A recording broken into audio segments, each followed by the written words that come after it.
Welcome to the class.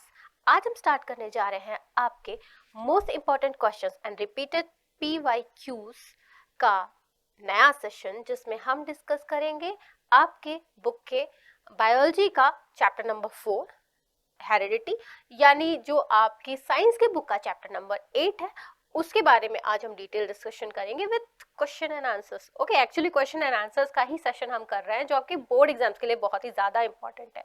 अब board exams की बात आ रही है तो बोर्ड एग्जाम्स में इस चैप्टर का पर्टिकुलर इसी चैप्टर का कितना वेटेज है, तो अप्रोक्सीमेटली 7 to 8 मार्क्स के क्वेश्चंस इस चैप्टर से आपको देखने को मिलेंगे।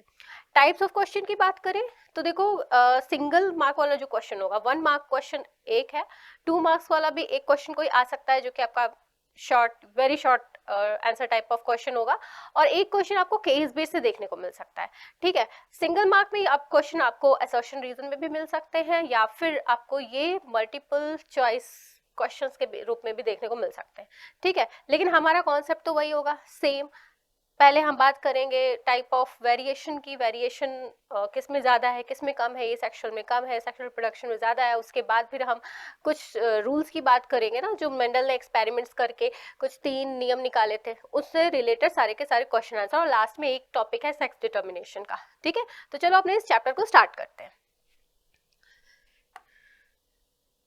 तो पहला क्वेश्चन हमारा है एमसीक्यू सेक्शन से ही, गैमेट कंटेन्स, गैमेट में कितने क्रोमोसोम है, haploid set of chromosomes, diploid, homologous chromosome और नो क्रोमोसोम एट ऑल। तो ऐसा तो है नहीं, क्रोमोसोम तो होंगे ही ना।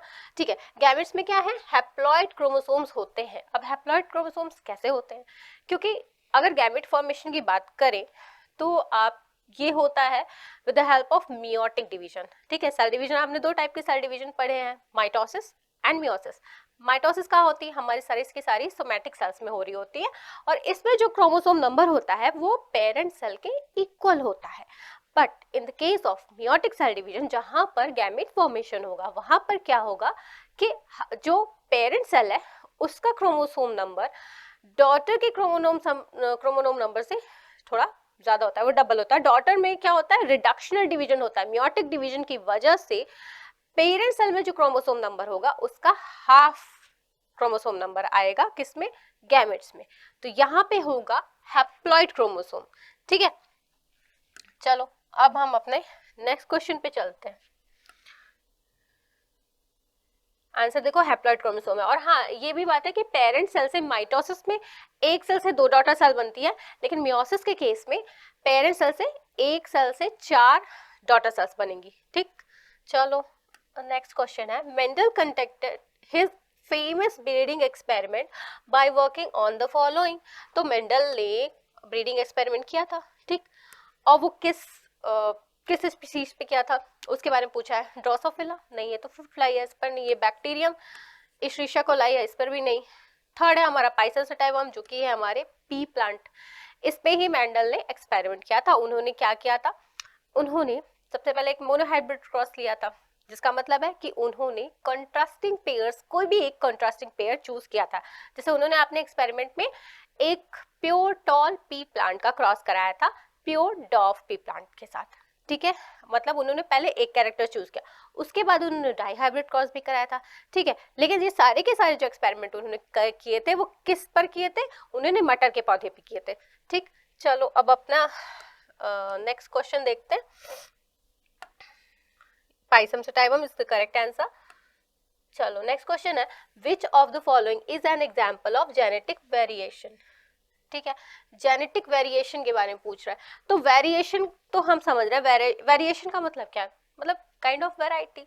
जैसे आप कभी मार्केट में भी जाते हो ना, आपको कोई टी शर्ट भी पसंद आ जाए तो आप उसमें देखोगे भाई कि इसमें पिंक कलर दिखा दो, इसमें पर्पल दिखा दो, इसमें ग्रीन दिखा दो, इसमें रेड दिखा दो, बहुत सारी आपको वैरायटी चाहिए। फिर आपको उस पैटर्न की नहीं पसंद, आपको दूसरे टाइप की टी शर्ट चाहिए, तो टाइप की वैरायटी आप देखते हो अपने आसपास ही। अब अगर आप चिप्स भी खरीदने जाते हो तो उसमें भी आप फ्लेवर्स की वैरायटी देखते हो। इन द सेम वे हमारे जो एनवायरनमेंट में हम जितनी भी स्पीशीज देख रहे हैं ना, whether they are cats, dogs, कुछ भी है ना, तो उनमें भी हमें बहुत सारी वैरायटी देखने को मिलती है। ठीक है, अब क्वेश्चन वैरायटी के बारे में, ठीक, वैरायटी समझ में आई। फिर बात आ रही है कि जेनेटिक वैरायटी, मतलब वो वेरिएशन जो एक जनरेशन से दूसरे जनरेशन में ट्रांसफर हो रहा है, वो इनहेरिट हो रहा है। ठीक है, प्रेडेसर से ऑफस्प्रिंग्स में आ रहा है। ठीक, अब देखो पहला हमें पेयर ऑफ जो वेरिएशन दे रखा वो दिया, one person has a scar but his friend does not, मतलब एक कोई बच्चा है उसको क्या है, कोई चोट का निशान है पर उसके दूसरे दोस्त को वो चोट का निशान नहीं है। तो ये वेरिएशन क्या जेनेटिक है? नहीं, ऐसा तो नहीं है। हो सकता है ऐसे खेलते खेलते चोट लग गई, दूसरे वाले को नहीं लगी, उसको कोई चोट का निशान नहीं है, अब इसको भी लग सकती है तो चोट का निशान आ सकता है। ठीक है, तो ये तो आंसर हमारा गलत है। फिर one person is older than other, ये भी नहीं है, ये तो भाई एज फैक्टर है, जो पहले पैदा हो गया वो बड़ा है, तो इसका भी ऐसा जेनेटिक से कुछ लेना देना नहीं है। Rita eats meat but her sister Gita is a vegetarian, I think is the matter of personal choice. Rita को मीट खाना पसंद है, वो खाती है, और गीता मीट नहीं खाती है। ये भी वेरिएशन हेरिट नहीं होगा। हो सकता है कि रीता की जो बच्ची पैदा हो वो मीट खाना पसंद है करे, जबकि गीता की बच्ची को मीट खाना बहुत पसंद आ जाए। ठीक है, तो ये तो ये आंसर गलत है। नेक्स्ट है, two children have different eye colour. हाँ, तो देखो आई कलर है ना, आई कलर एक ऐसा फैक्टर है जो पेरेंट्स से ऑफस्प्रिंग में जा सकता है। ठीक, या ये जो दो बच्चे हैं इन्हें जो आई कलर मिला है वो या तो अपने मतलब प्रेडेसर से मिला है, अपने माँ बाप में से किसी न किसी से ये इनहेरिट हुआ है। तो ये जो वेरिएशन है डिफरेंट आई कलर वाला, ये जेनेटिक वेरिएशन का एग्जाम्पल है, तो हमारा फोर्थ ऑप्शन हो जाएगा करेक्ट आंसर। ठीक, अब नेक्स्ट क्वेश्चन है, two pink colour flower on crossing resulted in one red, two pink and one white flower. ठीक है, इसको ऐसे लिख लेते हैं हम, इसका फिनोटिपिक रेशियो है 1:2:1। अब ये 1 कौन सा है? ये 1 है रेड, ये क्या है? ये है पिंक, 2 पिंक है, और ये 1 है वाइट। ठीक है, अब हमें दो पिंक फ्लावर का क्रॉस किया तो हमें ये रिजल्ट मिला है। ठीक है, अब the nature of the cross will be, तो दो पिंक कलर का हमने दो पिंक कलर के फ्लावर का क्रॉस किया था तो हमें ये मिला है। तो इसका मतलब है कि ये जो हमें रेड वाली मिली है ये तो प्योर रेड वाली मिली है। ठीक, ये कैसी मिली है? कैपिटल आर स्मॉल आर, इसमें क्या है? और थर्ड ये स्मॉल आर स्मॉल आर। ठीक है, यहाँ तक बात समझ में आई। यहाँ पे पूछा है कि ये तो हमारा रिजल्ट है, ये जो आया है ये रिजल्ट है, इसके पेरेंट्स में किस टाइप का क्रॉस हो रहा होगा? Double fertilisation. क्या डबल फर्टिलाइजेशन से यहाँ कोई लेना देना है? देखो डबल फर्टिलाइजेशन हमने इसे जो प्रीवियस चैप्टर था उसके जब क्वेश्चन किए थे तो हमने समझा था कि डबल फर्टिलाइजेशन में क्या था कि एक मेल गेमेट पहले एग से फ्यूज किया, सिनगेमी हो गई, और दूसरा मेल गेमेट क्या करेगा, वो पोलर न्यूक्लियस से जाकर फ्यूज करेगा और एंडोस्पर्म फॉर्मेशन होगा।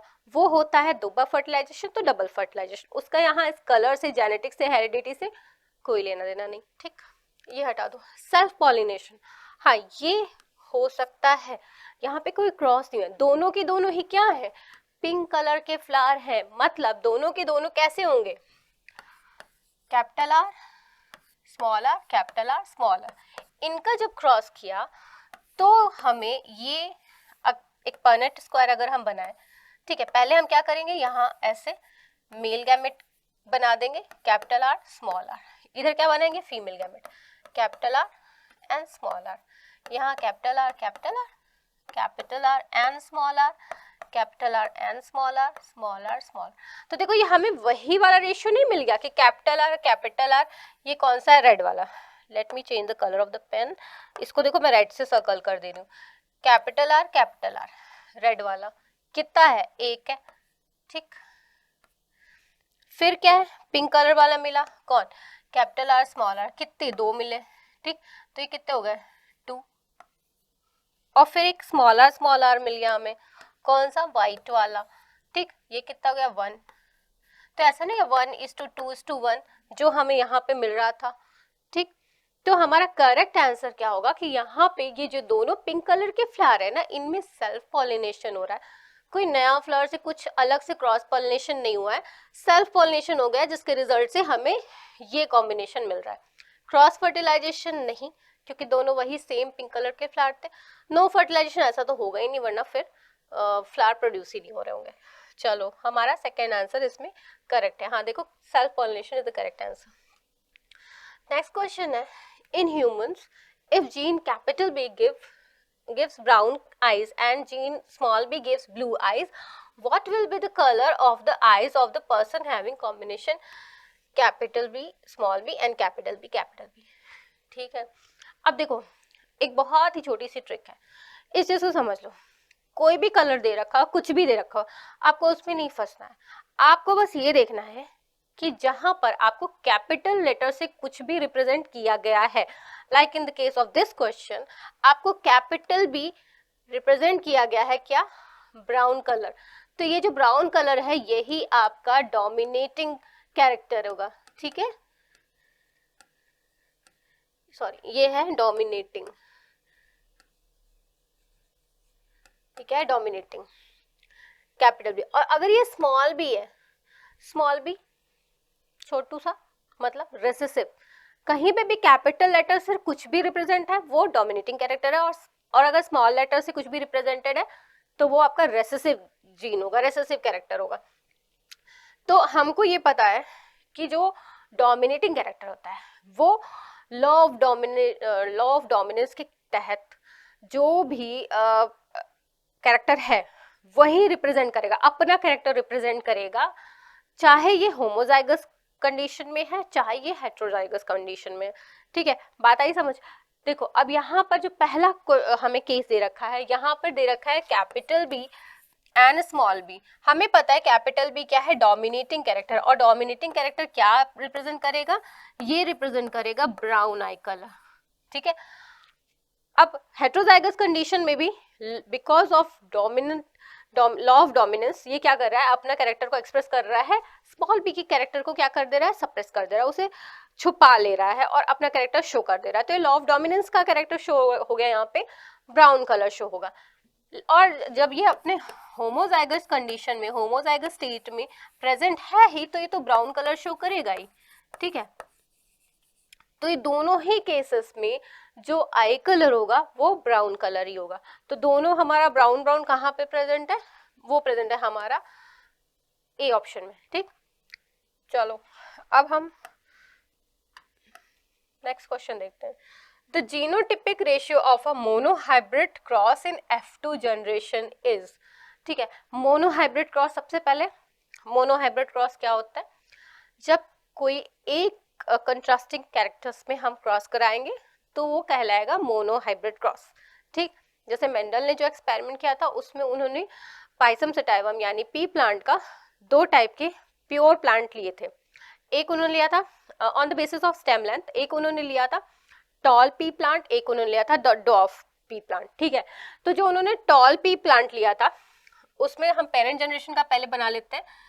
ये आपका देखो ये जीनोटाइप है, कैपिटल टी, ये जीनोटाइप है, इसका फिनोटाइप क्या होगा, टॉल,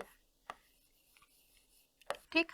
अब उन्होंने दूसरा कौन सा लिया, स्मॉल टी, ये इसका जीनोटाइप है क्या, स्मॉल टी, फिनोटाइप कैसा होगा, डॉफ, ठीक है, ये पौधा छोटा होगा। अब इन दोनों का क्रॉस कराने पे ये क्या है, पेरेंट जनरेशन है, ठीक।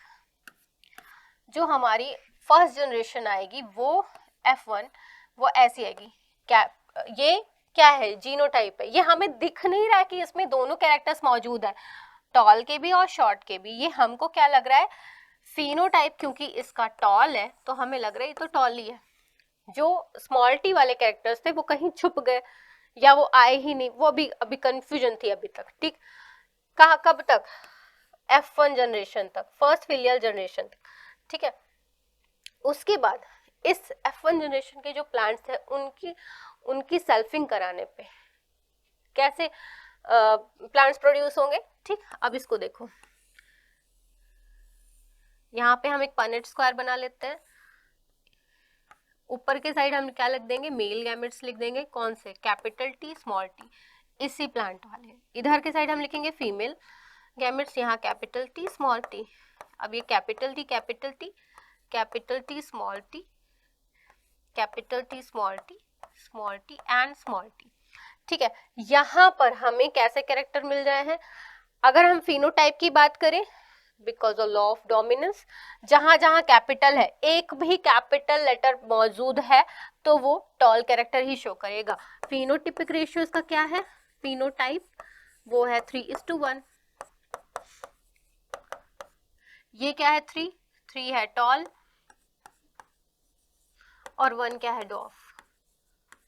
ठीक, लेकिन हम बात करते हैं इसके जीनोटाइप की। हमें पता है ना कि यहाँ पर ठीक है सारे के सारे टॉल हैं, लेकिन एक टॉल प्योर टॉल है, बाकी 2 टॉल कैसे हैं, वो हेट्रोजाइगस टॉल है। ठीक, तो इसका जीनोटाइप अगर बात करते हैं तो इसका जीनोटाइप इस टाइप से आ रहा है जो आपसे क्वेश्चन में पूछा भी हुआ है, 1:2:1। ठीक है, ये वाला 1 कौन सा है,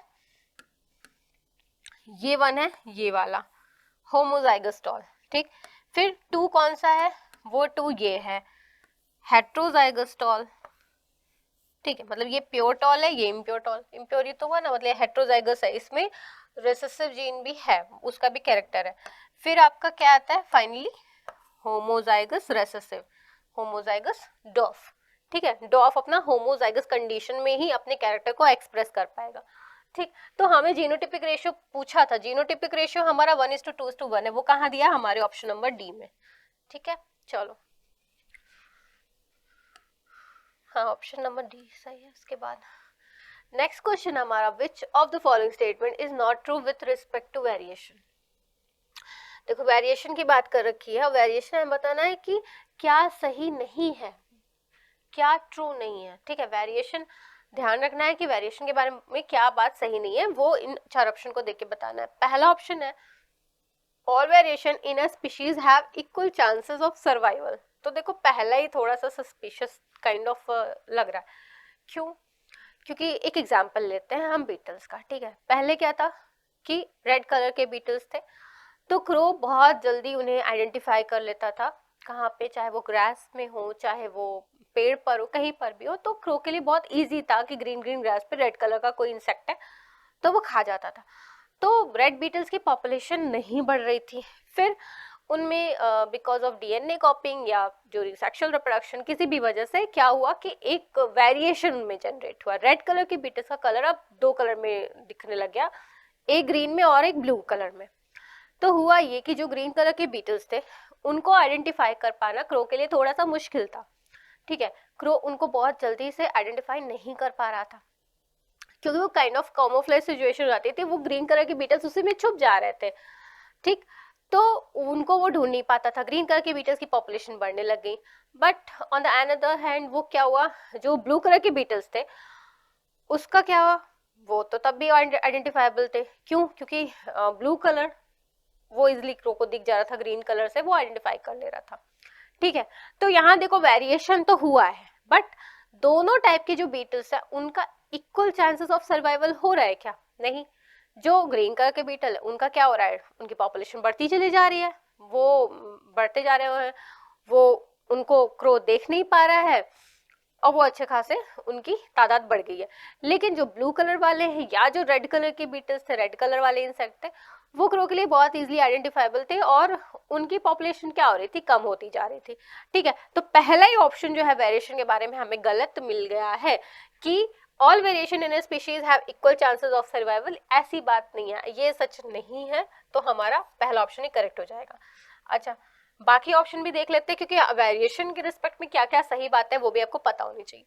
change in genetic composition result in variation, हाँ ये बात सही है इन टर्म्स ऑफ वेरिएशन कि अगर जेनेटिक कंपोजिशन चेंज होता है, ठीक, like in the case of asexual reproduction, उसमें क्या होता है, उसमें वेरिएशन हमें बहुत ही थोड़ा सा देखने को मिलता है।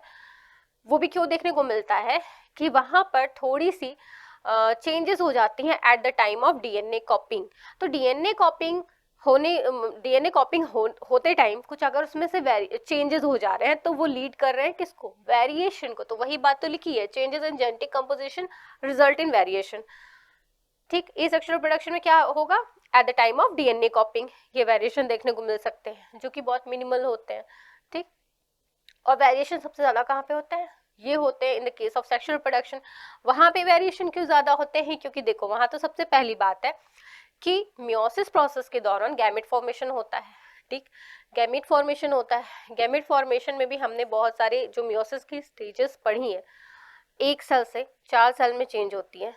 ठीक है, तो वहां पर चेंजेस हो रहे होते हैं, उसकी वजह से साथ के साथ वहाँ हमेशा सेक्सुअल रिप्रोडक्शन में 2 पेरेंट्स इन्वॉल्व होते हैं ना, तो कुछ कैरेक्टर जो ऑफस्प्रिंग है उसको अपने मदर से मिल रहे हैं, कुछ कैरेक्टर्स अपने फादर से मिल रहे हैं, तो वहाँ पे भी बहुत ज़्यादा चांसेस है जेनेटिक कंपोजिशन के थोड़े ज़्यादा चेंज होने की। यहाँ पे भी बात वही आएगी कि जेनेटिक कंपोजिशन चेंज हो रहा है और वेरिएशन उसका रिजल्ट है, ठीक है। Selection of variants by environmental factors form the basis of evolutionary process. तो सिलेक्शन ऑफ वेरिएंट्स, ठीक है, यहाँ इसका क्या मतलब होता है कि देखो जो पहला हमने एग्जांपल दिया था बीटल्स वाला, अब देखो जब इवोल्यूशन में सबसे ज़्यादा हम जो एक देखते हैं कॉमन थ्योरी है सर्वाइवल ऑफ द फिटेस्ट की, ठीक है। जो ग्रीन कलर की बीटल्स होते हैं वो क्या हो जाते हैं, वो अपने आप को सेव कर लेते हैं, उनमें कॉमोफ्लेज वाली एक काइंड ऑफ कंडीशन डेवलप हो गई ना, वो तो छुप जाएंगे ग्रीन प्लांट्स में, ग्रीन ग्लास पे, तो वहां पे क्या होगा, सर्वाइवल ऑफ द फिटेस्ट वाला फॉर्मूला लग जाएगा, रेड वाले और ब्लू वाले बीटल्स होते हैं उनका खात्मा हो जाएगा और ये बच जाएंगे, और फाइनली क्या होगी, इनकी पॉपुलेशन बढ़ने लग जाएगी और वो बेसिस ऑफ एवोल्यूशनरी प्रोसेस में आ जाएंगे, ठीक, क्योंकि उनकी तादाद भी बढ़ जाएगी, उनकी क्या पॉपुलेशन बढ़ती चली जाएगी वहां पे, ठीक है। थर्ड ऑप्शन दे रखा है variation is minimum in asexual reproduction, ये बात भी सही दे रखी है। क्यों, क्योंकि एसेक्सुअल रिप्रोडक्शन में जो भी ऑफस्प्रिंग प्रोड्यूस हो रहे होते हैं वो कहीं ना कहीं एग्जैक्ट कॉपी होते हैं अपने पेरेंट के, ठीक है। जो भी थोड़े बहुत स्लाइट चेंजेस होते हैं उनमें तभी होते हैं eight the time of DNA कॉपिंग, ठीक है। चलो, तो हमें बताना था गलत, और गलत पहले ऑप्शन है हमारा, all variation in a species have equal chances, actually they do not have equal chances of survival, okay. चलो नेक्स्ट क्वेश्चन देखते हैं, the two version of a trait which are brought in by the male and female gametes are situated on, तो दो version है trait के, character के, gene loci है, ठीक है, और वो डिफरेंट डिफरेंट एलील्स है। एक एलील कहाँ से मिला है, फादर से मिला है, एक एलील कहाँ से मिला है, मदर से मिला है। Like in the case of अगर हम आई कलर की बात करें, अगर फादर का आई कलर कैसा है, ब्राउन कलर है, ठीक है, वो जो जीन है, वो जो ट्रेट है, वो एलील, वो ब्राउन कलर वाला उसको फादर से मिल रहा है, और मदर से क्या मिल रहा है, स्मॉल बी, मदर की आई का कलर क्या है, ब्लू कलर है, वो उसको मिल रहा है किससे, अपनी मदर से मिल रहा है। अब वो कहाँ पर सिचुएट होंगे, वो होंगे copies of the same homologous chromosome, same chromosome के, मतलब जो भी क्रोमोसोम नंबर में, सपोज अगर ये आई कलर वाला कैरेक्टर क्रोमोसोम नंबर 15 में मौजूद है, तो जो फादर से मिलेगा, जो ये वाला एलील ब्राउन वाला, वो भी 15 वाले में आएगा, मदर से मिलेगा वो भी 15 वाले में आएगा, और दोनों एक साथ बैठे होंगे ना, ठीक, तो copies of the same homologous chromosome, okay. Two different chromosome नहीं भाई, एक ही कैरेक्टर है, मतलब जीन एक ही है, मतलब अब वो जीन, वो जो एक्सप्रेस करेगा उस कैरेक्टर को, वो तो एक ही है ना, ठीक है, तो एक साथ ही रहेंगे, एक ही जीन लोकाई पे प्रेजेंट रहेंगे, ये दोनों डिफरेंट एलील, ठीक। सेक्स क्रोमोसोम नहीं है, ऐसी कोई बात नहीं, किसी भी क्रोमोसोम में ऐसा भी नहीं है। हमारा पहला ऑप्शन सही है, copies of the same homologous chromosome. Next है, the occurrence of 2 or more allele of a gene in a population is called what? That actually called polymorphism, ठीक है। मतलब कि देखो, एक जैसे अभी हमने बात करी कि एक जीन है, जीन में आई कलर क्या हमने लिया था, हमने दो ले लिए थे, एक लिया था ब्राउन कलर वाला, एक लिया था ब्लू। अब कुछ ऐसे होते हैं ना कि ग्रीन आई वाले भी होते हैं, ऐसे भी तो इंसान देखे हैं, खाली ब्राउन और ब्लू वाले तो होते नहीं है, ब्लैक आई वाले इंसान भी होते हैं, ग्रीन भी होते हैं, कुछ की हेजल आई होती है, कुछ की कुछ रेडिश काइंड ऑफ भी आईज होती है, मतलब हल्का, इतनी भी नहीं बट थोड़ी बहुत होती है ह्यूमंस में, हल्का रेड कलर का होता है, ठीक है। तो मतलब different different types of I colour, हमारा कैरेक्टर वही है, तो देखो जीन तो वही वाला है ना, क्या किसका, आई कलर वाली, पर हमें उसमें बहुत सारे वेरिएशन देखने को मिल रहा है, टाइप टाइप के एलिल्स देखने को मिल रहा है, तो वो जो प्रोसेस, मतलब फेनोमेनन जो कहलाएगी, वो क्या कहलाएगी, पॉलीमॉर्फिज्म। होमोजाइगोसिटी नहीं, होमोजाइगोसिटी तो अगर हमारा जैसे आई कलर में बात करें, अगर ब्राउन कलर है, ठीक है, कैपिटल बी है, ये क्या शो करेगा, होमोजाइगस कंडीशन, या स्मॉल बी, ठीक है। हेट्रोजाइगोसिटी क्या शो करेगा, कैपिटल बी स्मॉल बी, ये हेट्रोजाइगोसिटी। और इनब्रीडिंग नहीं भाई, हमारा पॉलीमॉर्फिज्म ही सही आंसर है यहाँ पे, ठीक है। नेक्स्ट क्वेश्चन है, नेक्स्ट टाइप ऑफ क्वेश्चंस हमारे हैं असर्शन एंड रीजन क्वेश्चंस में, ठीक। अब यहाँ पे इसके कुछ प्रोसीजर दे रखी है, आपको दो स्टेटमेंट दे रखे होंगे, एक असर्शन में एक रीजन में। आप नॉर्मल उसको सॉल्व करो किस तरह से, जैसे आप ट्रू फॉल्स करते थे, ठीक। अब दोनों में से कोई भी एक गलत निकल जाएगा तो आपके लिए इजी हो जाता है कि अगर असर्शन ट्रू है रीजन फॉल्स है तो सी लगा दो, और असर्शन फॉल्स है रीजन ट्रू है तो आप डी लगा दो। बात कहाँ फंसती है, जब दोनों के दोनों सही हो। अब दोनों के दोनों सही हो जाए तो देखना होता है कि क्या जो रीजन वाला स्टेटमेंट है वो अच्छे से एक्सप्लेन कर पा रहा है असर्शन को। अगर हाँ तो ऑप्शन ए करेक्ट हो जाएगा, और अगर दोनों स्टेटमेंट ट्रू हैं बट उनका आपस में कोई लिंक नहीं है, वो रीजन उसका सही एक्सप्लेनेशन नहीं दे पा रहा है असर्शन का, तो ऑप्शन बी सही हो जाएगा, ठीक। चलो अब क्वेश्चन की हेल्प से भी इसको करते हैं। पहला क्वेश्चन है, the sex of a child in human beings will be determined by the types of chromosome he और she inherit from the father. ये बात तो सही है, क्यों? क्योंकि फादर में क्या होता है, हेट्रोजाइगस कंडीशन होती है, वो एक्स और वाई क्रोमोसोम लेके रहता है, ठीक है। अगर फादर से एक्स क्रोमोसोम मिल रहा है बेबी को तो बेबी गर्ल होगी, क्योंकि मदर से केवल एक ही टाइप का क्रोमोसोम मिलेगा, वो क्या है, एक्स। मदर के पास एक्सेस होता है तो वो तो एक ही टाइप का गैमेट देगी ना, वो एक्स ही देगी। फादर से अगर एक्स मिल रहा है तो बेबी गर्ल होगी, और अगर फादर से वाई क्रोमोसोम इनहेरिट हो रहा है तो बेबी बॉय होगा, ठीक। Reason, a child who inherit X chromosome from his father would be a girl, while a child who inherits Y chromosome from father would be a boy। तो देखो वही बात होगी, तो दोनों स्टेटमेंट हमारे सही हैं और रीजन जो है असर्शन को अच्छे से एक्सप्लेन कर रहा है, इसलिए हमारा ऑप्शन ए हो जाएगा करेक्ट आंसर, ठीक है। Option A is the correct answer. Next है, a gamete contain a single allele for each trait, ठीक है। ये बात तो सही है, क्योंकि गैमेट होगा तो गैमेट में क्या है, सिंगल सेट ऑफ क्रोमोसोम जाएगा, सिंगल सेट ऑफ क्रोमोसोम जाएगा तो सिंगल एलील जाएगी, ठीक। ये भी बात सही है।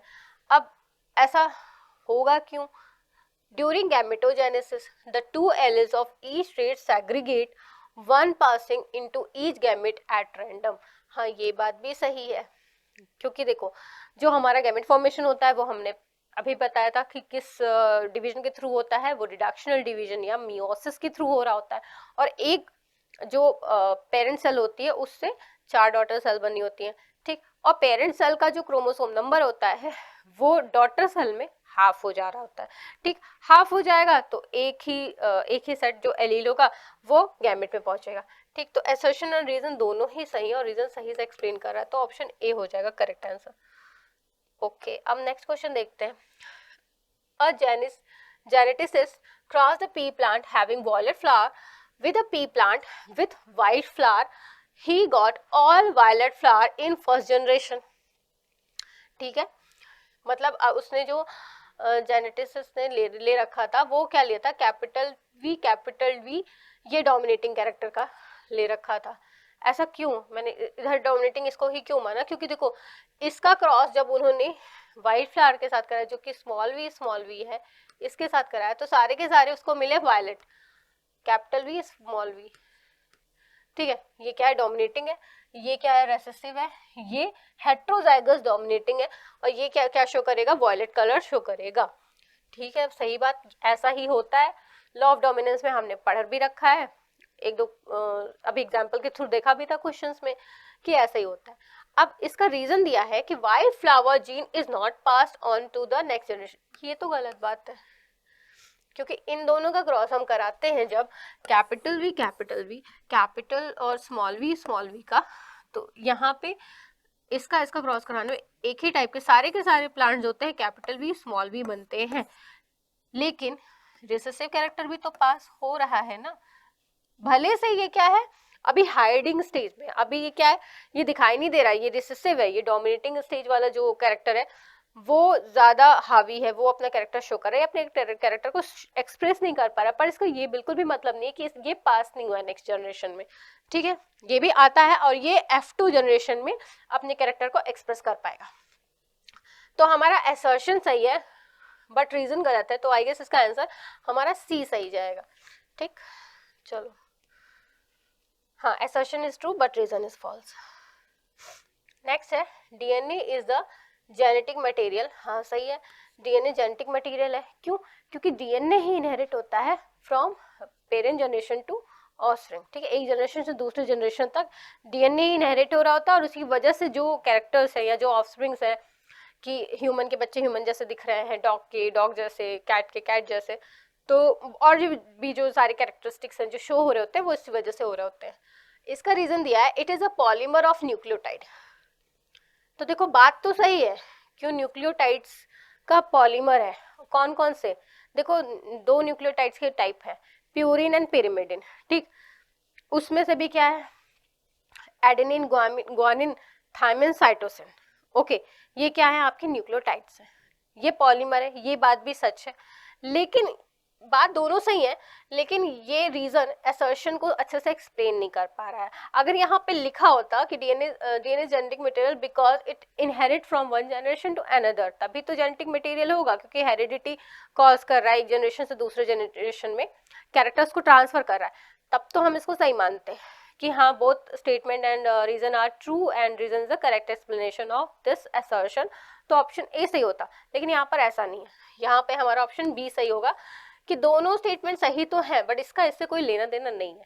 ठीक, चलो, ऑप्शन बी सर करेक्ट है।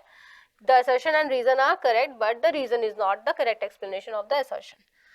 नेक्स्ट क्वेश्चन है Gregor Johann Mendel conducted breeding experiment on garden pea plant Pisum sativum. हाँ ये बात तो सही है, उन्होंने क्या किया था, पी प्लांट पे एक्सपेरिमेंट किया था, और उन्होंने कुछ रूल्स निकाले थे, जो कि रूल्स बहुत ही इम्पोर्टेंट है और बहुत ही अच्छा रोल उन्होंने प्ले किया था जेनेटिक्स को समझने के लिए, और इस वजह से ही इन्हें फादर ऑफ जेनेटिक्स कहते हैं। ठीक, रीजन है Mendel is credited as father of genetics. तो रीजन जो दे रखा है, ये बात तो सही है, स्टेटमेंट अगर हम देखें कि मेंडल को फादर ऑफ जेनेटिक्स कहते हैं, ये भी बात सही है, लेकिन क्यों कहते हैं, ये जो रीजन है इसको एक्सप्लेन नहीं कर रहा कि उन्होंने पाइसम सटाइवम वाले प्लांट को चूज किया, एक्सपेरिमेंट कर दिया, इसलिए उनको फादर ऑफ जेनेटिक्स कहते हैं। नहीं, उनको कहते हैं इसलिए क्योंकि उन्होंने इसको स्टडी किया, साथ के साथ उन्होंने कुछ रूल्स निकाले, जिन्हें मतलब प्रूव किया, उन्होंने कुछ रूल्स निकाले जो कि हेरिडिटी को बता रहे थे। ठीक है, तो दोनों स्टेटमेंट सही तो है, बट ये सही उसका एक्सप्लेनेशन नहीं है, रीजन जो है। ठीक, ऑप्शन बी हो जाएगा करेक्ट आंसर। अब हमारा नेक्स्ट सेक्शन आ गया है very short answer type questions का। ठीक है, तो देखो ये भी इंपॉर्टेंट ही सेक्शन है आपका, कि हो सकता है इससे 2 मार्क्स वाले क्वेश्चंस पूछे जाए आपसे। Name the scientist who first isolated DNA from the nucleus of the pus cell. ठीक है, अब ये वैसे तो आपके पास खाली एक्स्ट्रा नॉलेज के लिए क्वेश्चन रख दिया गया। वो कौन से साइंटिस्ट थे जिन्होंने पहली बार डीएनए को आइसोलेट किया? वो थे फ्रेडरिक मिशर। ठीक, चलो इसको देख लो, स्क्रीनशॉट लेना है तो स्क्रीनशॉट भी ले सकते हो। Friedrich Miescher was the first scientist who isolated DNA from the nucleus of pus cells. Next question है what is mean by contrasting characters. ठीक है, गिव एग्जांपल। कॉन्ट्रास्टिंग कैरेक्टर्स है मतलब, देखो मैंने क्या बात की थी कि जीन आप वही लेके चलोगे जो आपको कैरेक्टर एक बताना है। आपको कैरेक्टर बताना इन the case of Pisum sativum plant की लेंथ का। ठीक, अब एक प्लांट ऐसा है जो कि क्या है, टॉल है, एक प्लांट ऐसा है जो कि डॉफ है, तो ये कॉन्ट्रास्टिंग कैरेक्टर्स हुए ना। कैरेक्टर कौन सा है आपका? एक कैरेक्टर है, कौन सा? Length of the stem. ठीक, अब उसके कॉन्ट्रास्टिंग कैरेक्टर्स क्या है?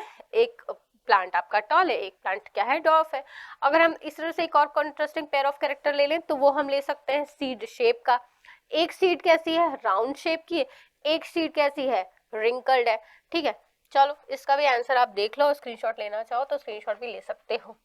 Okay, the character which always appear in 2 opposite conditions are called contrasting characters. Example tall pea plant and dwarf pea plant.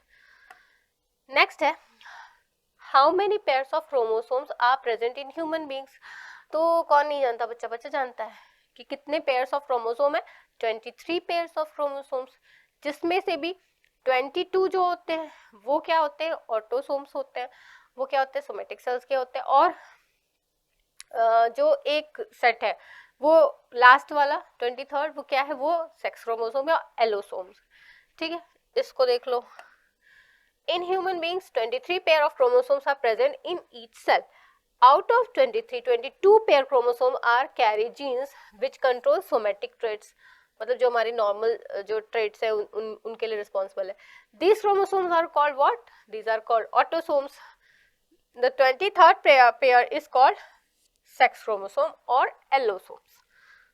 चलो नेक्स्ट क्वेश्चन है, how many contrasting traits Mendel noted in garden pea plant. तो Mendel ने कितने contrasting pairs उन्होंने note किए थे, 7, ठीक है। अब 7 में भी क्या उन्होंने देखा था, तो देखो पहला तो कैरेक्टर उन्होंने देखा था स्टेम लेंथ का, ठीक, toll pea plant, डॉफ pea plant. दूसरा उन्होंने देखा था, 2 कैरेक्टर उन्होंने देखे थे सीड से, सीड का कलर और सीड का शेप। सीड के कलर में क्या देखा था, ग्रीन एंड येलो, और सीड का शेप देखा था राउंड एंड रिंकल, ठीक। फिर 2 कैरेक्टर उन्होंने देखे थे उससे जो पॉड का शेप था, पॉड का शेप एंड पॉड का कलर। पॉड का शेप कैसा था, एक तो कॉन्स्ट्रिक्टेड देखा था जिसमें के ऊपर से दाने गिने जा सकते थे, और एक फ्लैटन देखा था। पॉड का कलर कैसा देखा था, या तो उन्होंने देखा था कि येलो है या वो ग्रीन है। उसके बाद उन्होंने क्या देखा था, फ्लावर की पोजीशन देखी थी कि फ्लावर जो है वो एक्सियल है या टर्मिनल है। और एक कैरेक्टर और देखा था, फ्लावर का कलर देखा था, फ्लावर वॉयलेट है या फ्लावर व्हाइट कलर का है। तो टोटल उन्होंने 7 पेयर्स ऑफ कंट्रास्टिंग कैरेक्टर देखे थे। अच्छा, एक और बहुत इंपॉर्टेंट क्वेश्चन आता है कि मेंडल ने अपने एक्सपेरिमेंट करने के लिए पाइसम सटाइवम के प्लांट को ही क्यों चुना था, कुछ और क्यों नहीं देखा, कोई अल्टरनेटिव ऑप्शन भी देख लेते हैं, बरगद का चूज कर लेते, क्या जाता उनका, नहीं बहुत कुछ जाता। देखो जो मैच्योरिटी ड्यूरेशन है पाइसम सटाइवम की वो बहुत जल्दी है, ठीक है। उसमें क्या होता है, बहुत कम टाइम में उसमें ब्रीडिंग हो जा रही है, वो प्लांट अपनी लाइफ साइकिल कंप्लीट कर ले रहा है, एक जनरेशन से दूसरे जनरेशन का टाइम जो होता है वो कम है, ठीक है। अगर आम का ले लिया होता है या कुछ भी ले लिया होता है तो उनको पूरा पूरा साल साल भर वेट करना पड़ता है ना, तो जो उनका एक्सपेरिमेंट को पूरा कंडक्ट करने के लिए और प्रॉपर एक थ्योरी स्टैब्लिश करने के लिए। दूसरा ये है कि ये जो प्लांट्स थे साइज में थोड़े छोटे थे कि कम जगह पे भी आसानी से उगाए जा सकते थे, और जो इनके कंट्रास्टिंग कैरेक्टर्स थे वो इजिली डिस्टिंग्विश थे, मतलब उनको पता चल रहा था कि हाँ ये भाई हमारा टॉल भी प्लांट ही है, डॉफ ही है, और इसका ये जो है जो प्लांट उन्होंने ले रखा है वो होमोजाइगस प्योर प्लांट ले रखा है, जो भी उन्होंने एक्सपेरिमेंट्स कराने होते थे, ठीक है। तो ऐसे बहुत सारे फीचर्स थे जिसकी वजह से उन्होंने ये चुना अपने एक्सपेरिमेंट करने के लिए, किसे, पी प्लांट को, ठीक है। चलो देखो 7 पेयर ऑफ कंट्रास्टिंग कैरेक्टर्स देख भी जाए कौन कौन से थे, सॉरी। नेक्स्ट है, all the variation in a species do not have equal chances of survival, why. तो ये तो भी देखा भी था ना, एक एमसीक्यूज क्वेश्चन में देखा था कि पहले ही स्टेटमेंट गलत निकला था ना उसमें कि सारे के सारे वेरिएशन के इक्वल चांसेस ऑफ सर्वाइवल होते हैं, नहीं होते हैं। क्यों नहीं होते हैं वो भी देख लो कि जो सारे के सारे वेरिएशन होते हैं, किसी भी टाइप का वेरिएशन आ गया, अब वो उस पर्टिकुलर इन्वायरमेंट पे रहने के लिए स्पीशीज को सुटेबल बना रहा है या नहीं बना रहा है, ये मैटर करता है, ठीक है। अगर वो वेरिएशन हेल्पफुल है तब तो ठीक है, उसका जो सर्वाइवल का टाइम है, सर्वाइवल के चांसेस है वो बढ़ जाते हैं। और अगर वो वेरिएशन हेल्पफुल नहीं हो रहा है उस एनवायरनमेंट में एडजस्ट करने के लिए, तो वो उसको अडेप्ट नहीं बनाता होता है, वो उस एनवायरनमेंट में सर्वाइव नहीं कर सकता है स्पीशीज को, ठीक है। चलो देखो इसको लैंग्वेज फॉर्म में भी देख सकते हो, और इसको पिक चाहो तो स्क्रीनशॉट ले लो। All the variation do not have equal chance of survival in the environment in which they live. Depending on the nature of variation, different individual would have different kind of advantages. The organism which are most adapted to the environment will survive. मतलब जो अच्छे से adapt कर जाएंगे environment में वो survive करेंगे। Like in the case of green beetle, वो क्या कर रहे थे, वो कॉमोफ्लेज वाली कंडीशन हो जा रही थी, वो छुप जा रहे थे ग्रीन ग्रास में, और वो क्रो को नहीं दिखाई पड़ रहे थे, वो विजिबल नहीं थे क्रो के लिए, तो वो वहाँ पे सरवाइव कर जा रहे थे और उनकी पॉपुलेशन इंक्रीज हो जा रही थी, ठीक है। जबकि जो ब्लू वाले थे या जो रेड कलर के इंसेक्ट थे वो क्रो आइडेंटिफाई कर ले रहा था तो उन्हें मार के खा जा रहा था। अब नेक्स्ट क्वेश्चन है, only variation that confirm an advantage to individual organism will survive in the population. ये भी सिमिलर वैसा ही क्वेश्चन है, थोड़ा सा ही लैंग्वेज में अंतर है।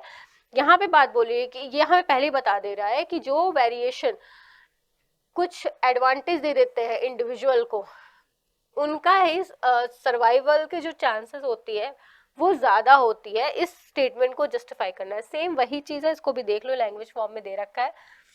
Variations are structural, functional or behavioral changes from the normal characters developed in the living organism.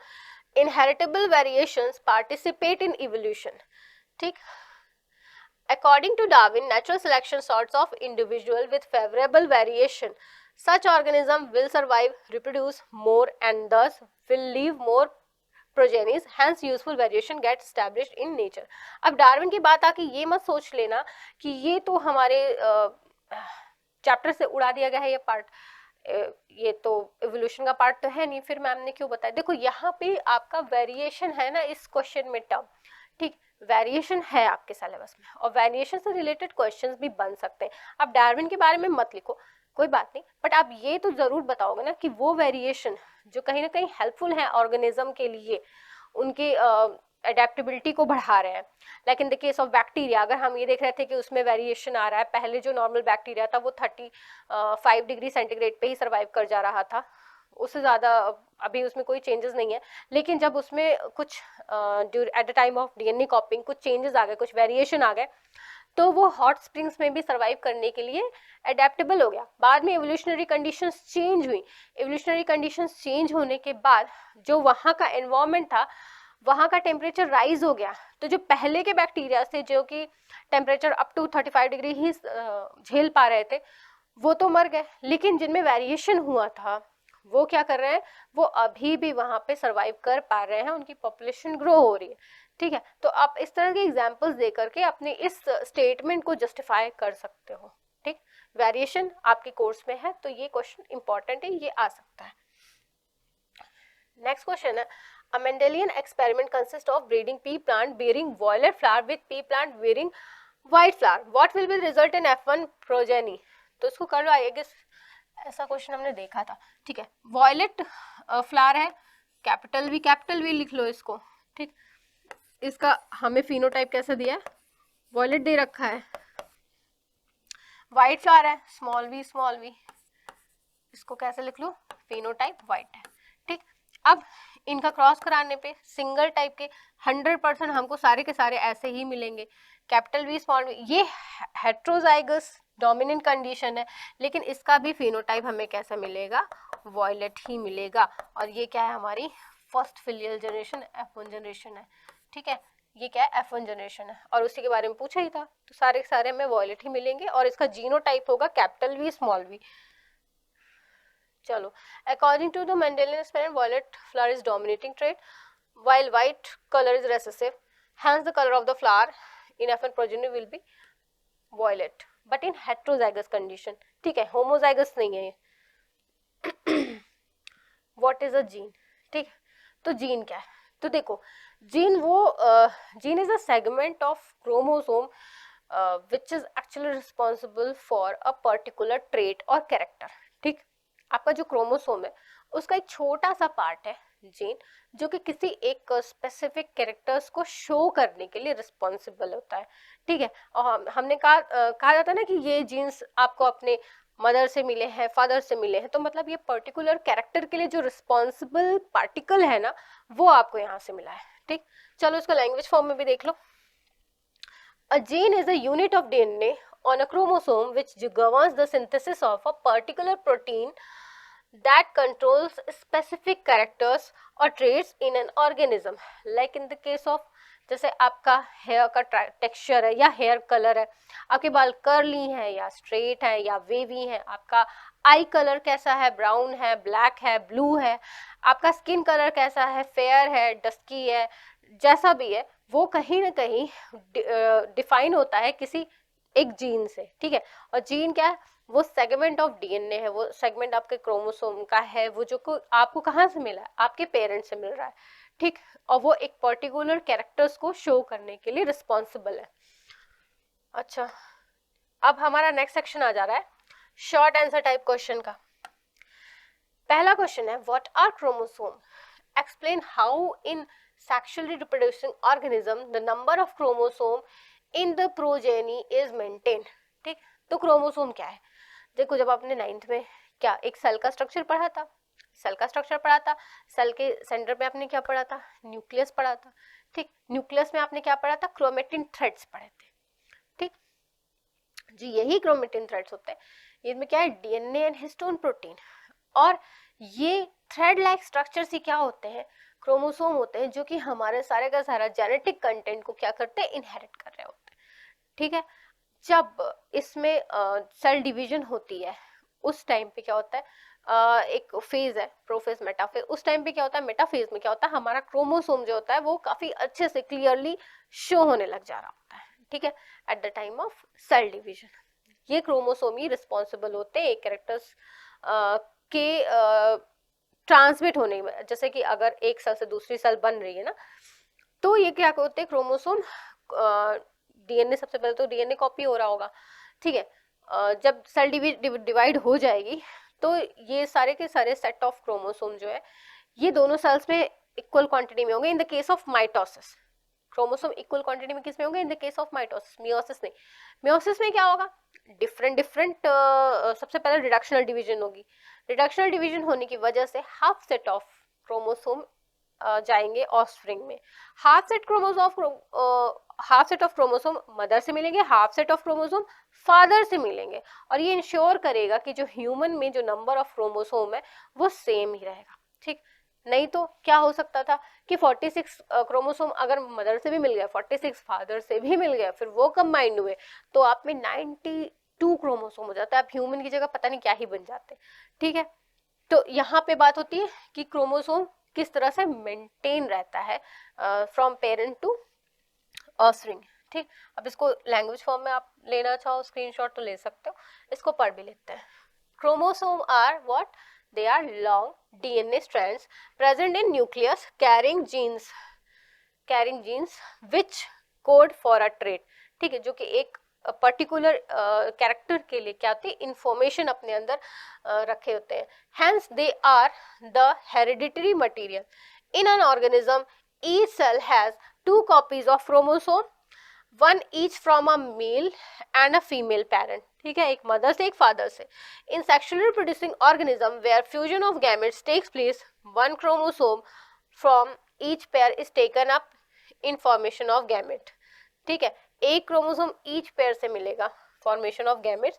These may be either maternal or paternal in origin by a special cell division called meiosis, ठीक है।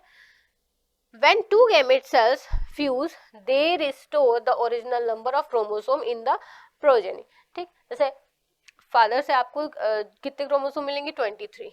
अगर humans की बात करें, humans में कितने total number of chromosome है, 46। 46 mother में है, 46 फादर में है, ये क्या है, 2n diploid set of chromosome, female यानी मदर से ले लो, 2n ही किस में है, फादर में, ठीक। ये मेल का सिंबल बना दिया। अब मदर से आपको ओवम, जो मदर का गैमेट है वो क्या है, ओवम है, उससे क्या मिलेगा, 23। फादर में क्या है, स्पर्म, उसका उसमें कितने आएंगे, हैप्लॉइड गैमेट जाएंगे 23। अब इन दोनों का फ्यूजन होगा 23, इनका फ्यूजन होने के बाद यहाँ पे जो जाइगोट है ना, जाइगोट में बनेगा 46 क्रोमोसोम, ठीक है। और इसी तरह से जो ऑफस्प्रिंग में जो नंबर है क्रोमोसोम का वो प्रोजेनी में मेंटेन रहेगा। चलो नेक्स्ट क्वेश्चन देखते हैं। What is mean by the traits of species, traits of species क्या है, मतलब characters. Distinguish between acquired and inherited characters by giving an example of each, ठीक है। तो ट्रेट्स ऑफ स्पीशीज की बात करते हैं तो कैरेक्टर्स ऑफ स्पीशीज, जैसे आपका रंग कैसा है, आपका आई कलर कैसा, आपका हेयर का टेक्सचर कैसा है, आपकी हाइट कैसी है, ठीक है, आपकी वॉइस कैसी है, ये सारे क्या है, काइंड ऑफ ट्रेट्स है। अब ये ट्रेट्स इनहेरिटेड भी हो सकते हैं, अक्वायर्ड भी हो सकते हैं, ठीक है। जैसे इनहेरिटेड ट्रेट्स की बात करें, आपका आई कलर हो गया, ठीक है, मदर का आई कलर ब्लू है, फादर का आई कलर ब्राउन है, तो उस जो जो भी कॉम्बिनेशन बना, डोमिनेटिंग अगर ब्राउन है, आपका भी आई कलर ब्राउन बन गया, ठीक है, वो इनहेरिट हो रहा है किससे, पेरेंट जनरेशन से आप में, फिर आप से आपके बच्चों में। तो ये क्या हो रहा है, ये काइंड ऑफ इनहेरिटेड कैरेक्टर्स है, ठीक। बात करें एक्वायर्ड कैरेक्टर्स की, तो अगर आप अभी जिम वगैरह जाना शुरू कर दो तो क्या होगा कि आपकी बॉडी मसल डेवलप होने लग जाएगी, ठीक है, प्रॉपर आप अच्छे खासे फिट हो जाओगे। और फिर कुछ दिन बाद अगर आप नहीं जिम जा रहे हो, नहीं एक्सरसाइज कर रहे हो, तो क्या हो रहा है, आप बहुत ज्यादा जंक फूड खाना शुरू कर दिया सपोज करो, तो क्या हो रहा है, धीरे धीरे आप मोटे होते जा रहे हो। तो अब जरूरी नहीं है कि आपका भी जो बच्चा होगा वो मोटा ही हो, या पहलवान का बच्चा पहलवान हो, या कोई बहुत अच्छी स्विमिंग कर रहा हो तो उसका बच्चा स्विमिंग करने लग जाए पैदा होते, तो ऐसा जरूरी तो नहीं है ना। ये क्या है, ये तो एक्वायर्ड ट्रेट है, ठीक है। तो देखो यही डिफरेंस है, इनहेरिटेड ट्रेट और एक्वायर्ड ट्रेट। ट्रेट क्या है, वो सबके सब कैरेक्टरिस्टिक्स है जो किसी इंडिविजुअल में हमें दिखाई देते हैं, हमें शो हो रहे होते हैं, चाहे वो इनहेरिटेड हो, चाहे वो एक्वायर्ड हो, चाहे वो उसे अपने प्रेडेसर से मिल रहे हो, चाहे एनवायरमेंट से उसने कुछ सीख लिया हो, तो जो वो क्या कुछ भी उसका कैरेक्टरिस्टिक्स फीचर अगर मुझे दिखाई दे रहे हैं तो वो क्या कहलाते हैं, ट्रेट्स कहलाते हैं, ठीक है। अब हमें डिस्टिंग्विश करना है एक्वायर्ड और इनहेरिटेड ट्रेट्स में, ठीक है। एक्वायर्ड ट्रेट्स की बात करें तो ये ट्रेट्स इनहेरिटेबल नहीं होते हैं। इनहेरिटेड ट्रेट क्या होते हैं, वो इनहेरिटेबल होते हैं, एक जनरेशन से दूसरी जनरेशन में ट्रांसफर हो रहे होते हैं, ठीक है। एक्वायर्ड ट्रेट्स को क्या होता है कि हम एक्सटर्नल मीडियम से, अपने सराउंडिंग से कहीं ना कहीं सीखते हैं। इनहेरिटेड ट्रेट्स में ऐसा कुछ नहीं होता, उसको सीख नहीं रहे होते, वो ऑटोमेटिकली आप में आ जा रहा होता है, ठीक है। चलो इसको आप लैंग्वेज फॉर्म में भी देख लो, और आपको स्क्रीनशॉट लेना, स्क्रीनशॉट भी ले लो। चलो ट्रेट की पहले डेफिनेशन देख लेते हैं। Let me move this a little bit, ठीक है। Trait as related to genetics is a specific characteristics of an individual. Traits can be determined by genes or environmental factors or by a combination of both. Genetics से भी आ सकता है, environment से भी कुछ सीख सकते हैं। Traits can be qualitative such as eye color और quantitative such as height और blood pressure, ठीक। चलो अब बात करते हैं acquired traits की। An organism acquired during its life time. जैसे हम अपनी लाइफ टाइम बहुत सारी चीजें सीखते हैं, गिटार बजाना सीखते हैं, साइकिलिंग सीखते हैं, स्विमिंग सीखते हैं, ये सब क्या है, ये सब है हमारे एक्वायर्ड ट्रेट्स, ठीक है। इनहेरिटेड ट्रेट्स की बात करें, an organism inherits from its predecessors, ये अपने पूर्वजों से मिलता है। Acquired not present in genetic makeup, मतलब अगर हमने स्विमिंग सीख ली तो हमारे डीएनए में तो कोई चेंज नहीं आ जाएगा ना। हमने गिटार बजाना सीख लिया तो डीएनए के सीक्वेंसिंग में तो कुछ चेंज नहीं हो जाएगी ना, वो तो वैसा का वैसा रहेगा, वो तो हमने अपने हाथों का कुछ मूवमेंट करके सीखा है। इनहेरिटेड ट्रेट्स क्या है, प्रेजेंट इन जेनेटिक मेकअप। अगर आपका आई कलर की बात करें तो कहीं ना कहीं उसके जो कैरेक्टरिस्टिक्स हैं वो जीन्स में मौजूद होंगे, ये नॉन इनहेरिटेबल है। मतलब अगर आपने गिटार बजाना सीखा है, जरूरी नहीं कि आपके बच्चे को भी गिटार बजाना आएगा, ओके। इनहेरिटेड ट्रेट्स क्या है, ये इनहेरिटेबल है। आपका अगर कर्ली हेयर है, आपका बालों का टेक्सचर, तो हो सकता है कि आपके बच्चे के भी कर्ली हेयर हो। एक्वायर्ड ट्रेट्स क्या है, change in DNA will not result in any change in such traits, ठीक है। अगर डीएनए में कोई चेंज होगा तो हमने जो सीख रखा है, जो एक्वायर्ड कैरेक्टर है, उसमें कोई चेंज नहीं आएगा, ठीक। इनहेरिटेड ट्रेट्स में क्या है, change in DNA will bring about change in such traits, ठीक। जैसे कि अगर आई कलर की बात कर लें तो अगर फादर का ये आई का एलील है उसमें, ठीक, ये कंडीशन है, मदर में ये है, अगर फादर से ये दोनों मिल रहा है तो आई कलर बच्चे का ब्लू होगा। अगर फादर से कैपिटल भी, मदर से स्मॉल भी मिल रहा है तो बच्चे का कलर क्या होगा, ब्राउन होगा। तो और अगर सपोज इसमें म्यूटेशन की वजह से या किसी भी वजह से कोई चेंज आ जा रहा है और आई कलर अचानक से सपोज रेड कलर का होने लग जा रहा है, तो क्या होगा, डीएनए में चेंज हुआ तो यहाँ पे शो होने लग जाएगा, इनहेरिटेड ट्रेट में उसका असर पड़ जाएगा, ओके। एक्वायर्ड ट्रेट अब एग्जांपल है, जैसे बॉडी वेट, बहुत ज़्यादा जंक फूड खाने लगे, फास्ट फूड खाने लग गए, तो क्या बॉडी वेट पे असर पड़ेगा। वहीं अगर जिम विम थोड़ी कर ली, थोड़ी एक्सरसाइज कर ली, रनिंग कर ली, तो क्या होगा, बॉडी वेट कंट्रोल हो जाएगा। और इनहेरिटेड ट्रेट है, जैसे ब्लड ग्रुप हो गया, आई का कलर हो गया, हेयर टेक्सचर हो गया, बहुत सारी चीज़ें क्या है वो आपका एग्जाम्पल है इनहेरिटेड ट्रेट्स का। नेक्स्ट क्वेश्चन है, why did Mendel carry out an experiment to study inheritance of two traits in garden pea. तो देखो बात यहाँ पूछ रहे हैं कि कुल मिला के सिंपल सी लैंग्वेज में कि डाई हाइब्रिड क्रॉस क्यों किया मेंडल ने। तो देखो मोनो हाइब्रिड क्रॉस करने पे उन्हें ये तो पता चल गया कि एक कैरेक्टर अपने आप को क्या कर रहा है, बहुत अच्छे से एक्सप्रेस कर पा रहा है, वो क्या है, डोमिनेटिंग कैरेक्टर है। दूसरा कैरेक्टर अपने आप को शो नहीं कर पा रहा है। मेंडल ने उसके बाद एक और एक्सपेरिमेंट किया था, डाई हाइब्रिड क्रॉस किया था, जिसमें उन्होंने दो कैरेक्टर्स की एक साथ स्टडी करी थी। उसमें ये उन्होंने क्यों किया था, क्योंकि उन्हें देखना था कि जो कैरेक्टर्स है वो एक दूसरे, मतलब अगर राउंड पी प्लांट है और वो ग्रीन कलर के पी के साथ है, सीड्स जो है वो ग्रीन कलर के हैं, और दूसरी तरफ क्या है, येलो कलर और रिंकल्ड जो सीड है वो साथ में उन्होंने क्रॉस कराया है, तो क्या ये कैरेक्टर्स हमेशा साथ ही में आएंगे, ऐसा जरूरी है? ऐसा हमेशा ये जो दो कैरेक्टर्स हैं वो पेयर में ही चलते आएंगे या फिर ये अलग होते हैं? तो लॉ ऑफ इंडिपेंडेंट असॉर्टमेंट भी इन्होंने आगे चल करके दिया था। ठीक, इसको भी लैंग्वेज फॉर्म में भी देखेंगे। What were his findings with respect to inheritance of traits in F1 and F2 generation. ठीक है, अब देखो F1 जनरेशन और F2 जनरेशन, आई गेस इसमें मोनो हाइब्रिड क्रॉस की बात कर रही है। थर्ड है, state the ratio obtain in F2 generation in the above mention experiment. हाँ, ये इसी वाले एक्सपेरिमेंट की बात कर रहे हैं, डाई हाइब्रिड क्रॉस की। डाई हाइब्रिड क्रॉस पे उन्होंने क्या किया था, उन्होंने दो कैरेक्टर्स का एक साथ स्टडी करी थी। ठीक है, अब उन्होंने स्टडी करी थी तो देखो इससे इन्होंने दो और नए रूल निकाले थे। पहला इन्होंने क्या बताया था, लॉ ऑफ सेग्रीगेशन या law of purity of gametes का, जिसमें इन्होंने बताया था कि जो गैमेट्स होते हैं वो सेग्रीगेट हो जाते हैं। ये जरूरी नहीं है कि अगर राउंड पी प्लांट है, ठीक है, राउंड जो सीड है, पी प्लांट नहीं, राउंड सीड हमेशा ग्रीन के साथ ही पेयर बनाएगा, ऐसा नहीं है। राउंड जो है वो अलग हो जाएगा, ठीक, रिंकल सीड का जो पेयर है वो भी अलग हो जाएगा। उसके बाद आती है बात लॉ ऑफ इंडिपेंडेंट असॉर्टमेंट की, कि जो पेयर थे, जो हमने पेरेंट जनरेशन में जो पेयर लेकर के रखे थे वो हमेशा एक बनेंगे, ऐसा जरूरी नहीं। इसको देखो पहले एग्जांपल से समझो, बोल के बहुत ज्यादा समझ में नहीं आने वाला है। सपोज करो कि उन्होंने दो पेयर ऑफ कंट्रास्टिंग कैरेक्टर लिए थे। एक लिया था उन्होंने कैपिटल आर और कैपिटल वाई। यहाँ पे हम मान लेते हैं राउंड एंड येलो, ये क्या है, ये डोमिनेटिंग कैरेक्टर्स है। ठीक, दूसरा उन्होंने लिया था स्मॉल आर और स्मॉल वाई। ये उन्होंने क्या लिया था, रिंकल्ड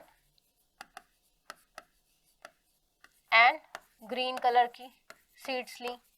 ठीक, जब इन्होंने पहला F1 जनरेशन में क्या, फर्स्ट फिलियल जनरेशन में क्रॉस कराया, तो उस टाइम पे किस टाइप की सीड जनरेट हुई थी, वो हुई थी इस टाइप की, capital R capital Y small Y.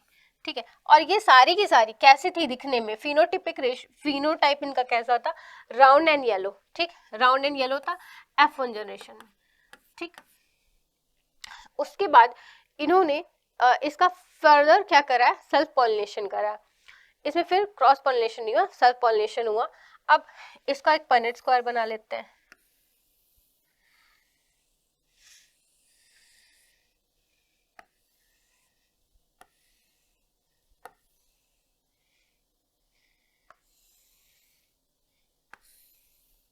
ठीक है, अब इसमें हम लेंगे यहाँ पे मेल गैमेट्स, इधर फीमेल गैमेट्स।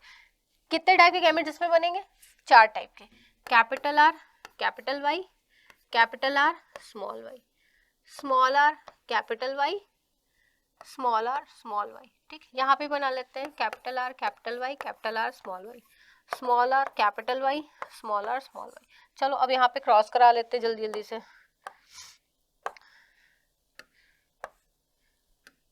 ये क्या बनेगा, कैपिटल आर कैपिटल वाई। ये सारे के सारे कैसे बनेंगे, राउंड एंड येलो। ठीक, यहाँ पे बना लेते हैं capital R capital Y capital Y small Y.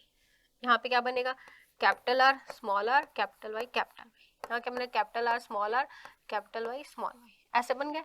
यहाँ पे क्या बनेगा, capital R capital Y small Y. यहाँ पे क्या बनेगा, capital R small Y small Y. यहाँ पे किस टाइप के बने, यहाँ पे थोड़ा सा न्यू कॉम्बिनेशन बन रहा है, कौन सा, राउंड प्लस ग्रीन का, ठीक। यहाँ पे आगे क्या बनेगा, capital R capital Y small Y. यहाँ पे क्या बनेगा, capital R small I small I. यहाँ पे बना राउंड एंड ग्रीन, ठीक। यहाँ पे क्या बनेगा, कैपिटल आर कैपिटल वाई। यहाँ क्या बनेगा, capital R small Y small Y. यहाँ क्या बनेगा, स्मॉल आर कैपिटल वाई। यहाँ बनेंगे रिंकल एंड येलो, एक और न्यू कॉम्बिनेशन हमें देखने को मिला, capital R capital Y small Y. यहाँ पे भी रिंकल एंड येलो।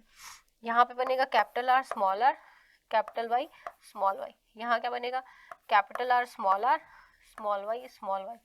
यहाँ पे क्या बनेगा, small R capital Y small Y. यहाँ पे क्या बनेगा, स्मॉल आर स्मॉल वाई, जो हमारे पेरेंट जनरेशन में हमने लिया था रिंकल एंड ग्रीन, ठीक है। तो अब हम इसका रेशियो अगर देखते हैं तो देखो, पहले हम रेड कलर से डिनोट करते हैं किसको, राउंड एंड येलो वाले को, ठीक। राउंड एंड येलो नहीं, इसको राउंड एंड येलो ना, तो उसको अच्छे से बना ही लेते हैं ऐसा, राउंड एंड येलो, ठीक। ये क्या है, राउंड एंड येलो, ये भी राउंड एंड येलो,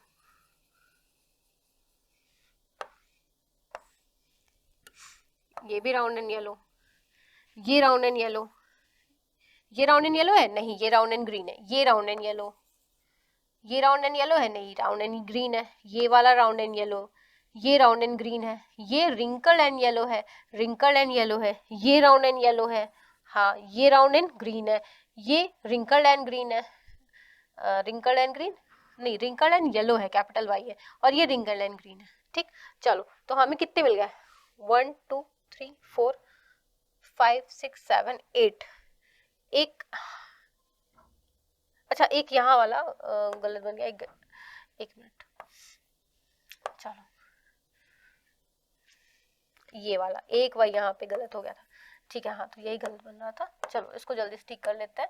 ये देखो, ये कैपिटल आर स्मॉल आर है, ये कैपिटल वाई स्मॉल वाई, यहाँ पर हमारा बन रहा है राउंड एंड येलो, ओके। तो ये टोटल कितने बन गए, 9, ओके। ये टोटल काउंट कर लेते हैं फिर से, 1 2 3 4 5 6 7 8 9, तो 9 हमारे क्या बन गया है, 9, इसको ऐसे लिख लेते हैं, राउंड एंड येलो।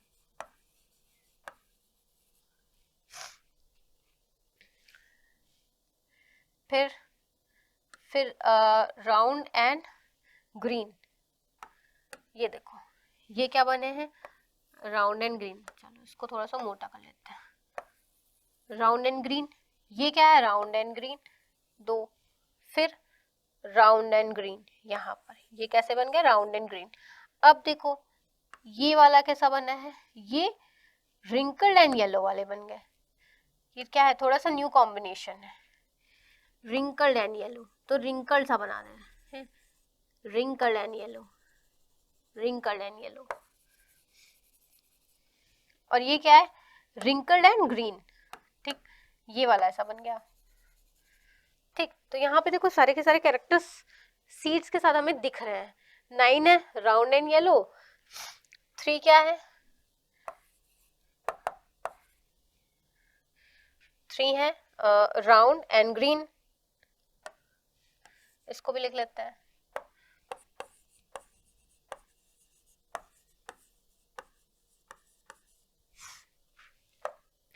फिर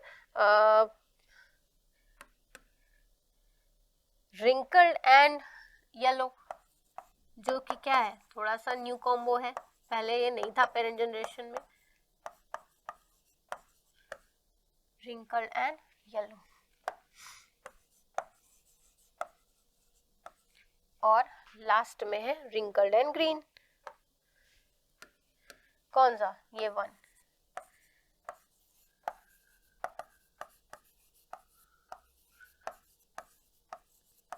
ठीक है। तो देखो यहाँ पर हमें दो न्यू कॉम्बिनेशन देखने को मिले हैं, कौन कौन से, round and green and wrinkle and yellow, इस वाले केस में। ठीक है, ये जो हमने अभी जो क्रॉस करा है इसमें हमें पेरेंट जनरेशन के अलावा भी दो न्यू कैरेक्टर्स देखने को मिले हैं, जिसमें कि जरूरी नहीं है कि राउंड हमेशा येलो के साथ ही पेयरिंग कर रहा है, नहीं, राउंड ने किसके साथ पेयरिंग कर रखी है, ग्रीन के साथ, और रिंकल हमेशा ग्रीन के साथ हो ऐसा भी जरूरी नहीं है, रिंकल किसके साथ पेयरिंग कर रहा है यहाँ पे, येलो के साथ। ठीक है, ये दो न्यू कॉम्बो हमें दिखाए गए हैं। इस यही रीजन है कि जो मेंडल ने अपने डाई हाइब्रिड क्रॉस में शो किया था लॉ ऑफ इंडिपेंडेंट असॉर्टमेंट को।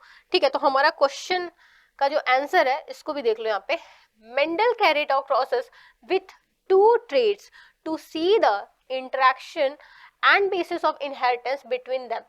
In a dihybrid cross given by Mendel, it was observed that when two pairs of characters were considered, each trait expressed independent of other.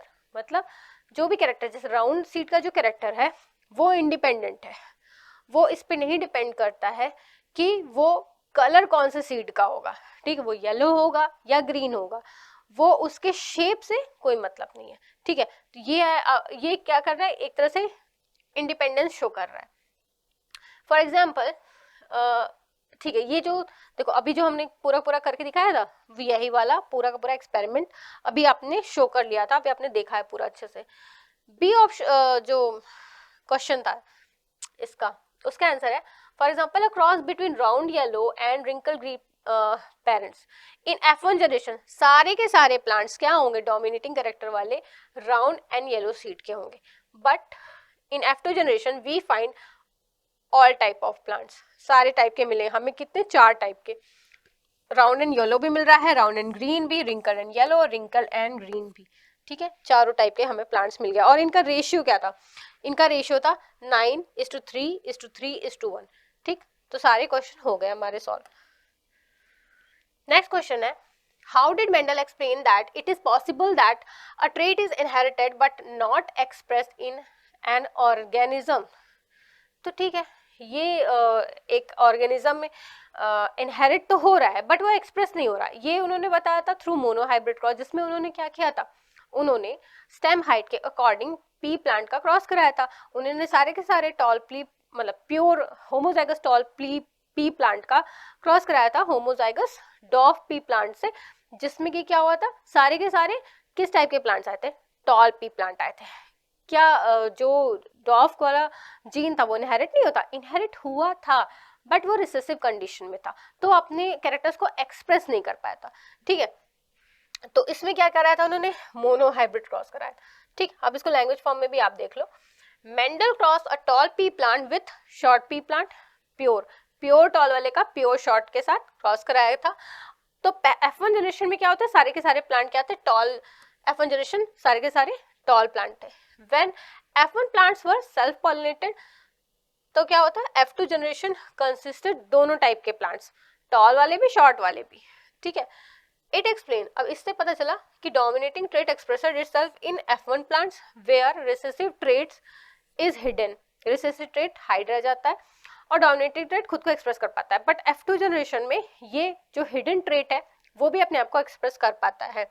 The appearance of a short plant in the F2 indicates that the straightness of shortness has been inherited by the F1 plant but not expressed. ठीक है, चलो next question है, list 2 differences in tabular form between dominant traits and recessive traits. हमें अब dominating trait और recessive trait के बीच का difference बताना। ठीक है, डोमिनेटिंग ट्रेट्स में क्या होता है कि ये आपका F1 जनरेशन में ही शो होते हैं, रिसेसिव ट्रेट्स F1 जनरेशन में शो नहीं हो रहे होते हैं because of law of dominance. ये कहता है ना कि एक ट्रेट जो अपने आप को शो कर पा रहा है वो क्या है, डोमिनेटिंग कैरेक्टर है, और जो हिडन है वो रिसेसिव कैरेक्टर है। तो पहला डिफरेंस तो ये है कि डोमिनेटिंग ट्रेट्स F1 जनरेशन में शो हो रहे हैं, रिसेसिव ट्रेट्स नहीं हो रहे हैं। ठीक है, अच्छी बात है। दूसरा क्या है कि जो डोमिनेटिंग ट्रेट्स होते हैं ये चाहे होमोजाइगस कंडीशन में हो चाहे हेट्रोजाइगस कंडीशन में हो, ये अपने आप को एक्सप्रेस कर लेते हैं। हेट्रोजाइगस में तो भी क्या है, डोमिनेटिंग है भाई, ये दमदार है, ये अपने आप को शो करते हैं। और रिसेसिव क्या होता है, रिसेसिव केवल और केवल होमोजाइगस कंडीशन में ही शो होता है। ठीक है। अच्छा, ये तो है कि ये शो तो हो जा रहा है, लेकिन इसका ड्रॉबैक भी इनके साथ ये है कि अब शो हो रहे हैं, जैसे टॉल और शॉर्ट पी प्लांट में चाहे कैपिटल टी हो चाहे कैपिटल टी स्मॉल टी हो, ये दोनों के दोनों क्या हो रहे हैं, टॉल शो हो रहा है। अच्छी बात है। रिसेसिव क्या है, वो अपना होमोजाइगस कंडीशन में ही जो है डॉर्फ प्लांट शो हो पा रहा है, कोई बात नहीं। लेकिन जो ये शो हो पा रहा है डॉर्फ प्लांट, हमें पता है कि अगर कोई भी छोटा प्लांट है तो वो प्योर ही है, मतलब वो होमोजाइगस कंडीशन में ही है। लेकिन सारे के सारे जो बड़े प्लांट हैं उनमें होमोजाइगस कौन सा है और हेटेरोजाइगस कौन सा है, ये इजिली आइडेंटिफाई कर पाना मुश्किल है, मतलब इजी नहीं है, इजिली तो हो ही नहीं पाएगा। ये मुश्किल आइडेंटिफाई करना कि इनमें से होमोजाइगस वाले टॉल कौन से और हेटेरोजाइगस वाले टॉल कौन से हैं। ठीक है, तो ये तो हमारे क्या हो गया, डिफरेंस हो गए जो हमने समझ लिए। फिर हम आपका इसी क्वेश्चन का नेक्स्ट पार्ट है, what percentage of the plants in the F2 generation were round in Mendel's cross between round and wrinkled P plants. तो हमने देखा था कि राउंड एंड रिंकल्ड में राउंड क्या था, वो डोमिनेटिंग कैरेक्टर था, और रिंकल क्या था, रिसेसिव कैरेक्टर था। तो राउंड वाला कैरेक्टर ले लो और रिंकल्ड ले लो। ठीक है, राउंड में गैमेट्स कितने टाइप के, सिंगल टाइप का गैमेट है आर। रिसेसिव में सॉरी रिंकल प्लांट में जो गैमेट है वो सिंगल टाइप के। अब इनका क्रॉस हो जाएगा तो किस टाइप के प्लांट बनेंगे, ऐसे सारे के सारे। फिनोटाइप तो राउंड ही होगा, हमारा जीनोटाइप हेटेरोजाइगस कंडीशन में। ठीक है, F2 जनरेशन में पूछा है हमें कि कितना परसेंटेज होगा राउंड प्लांट का। ये क्या है, F1 जनरेशन है।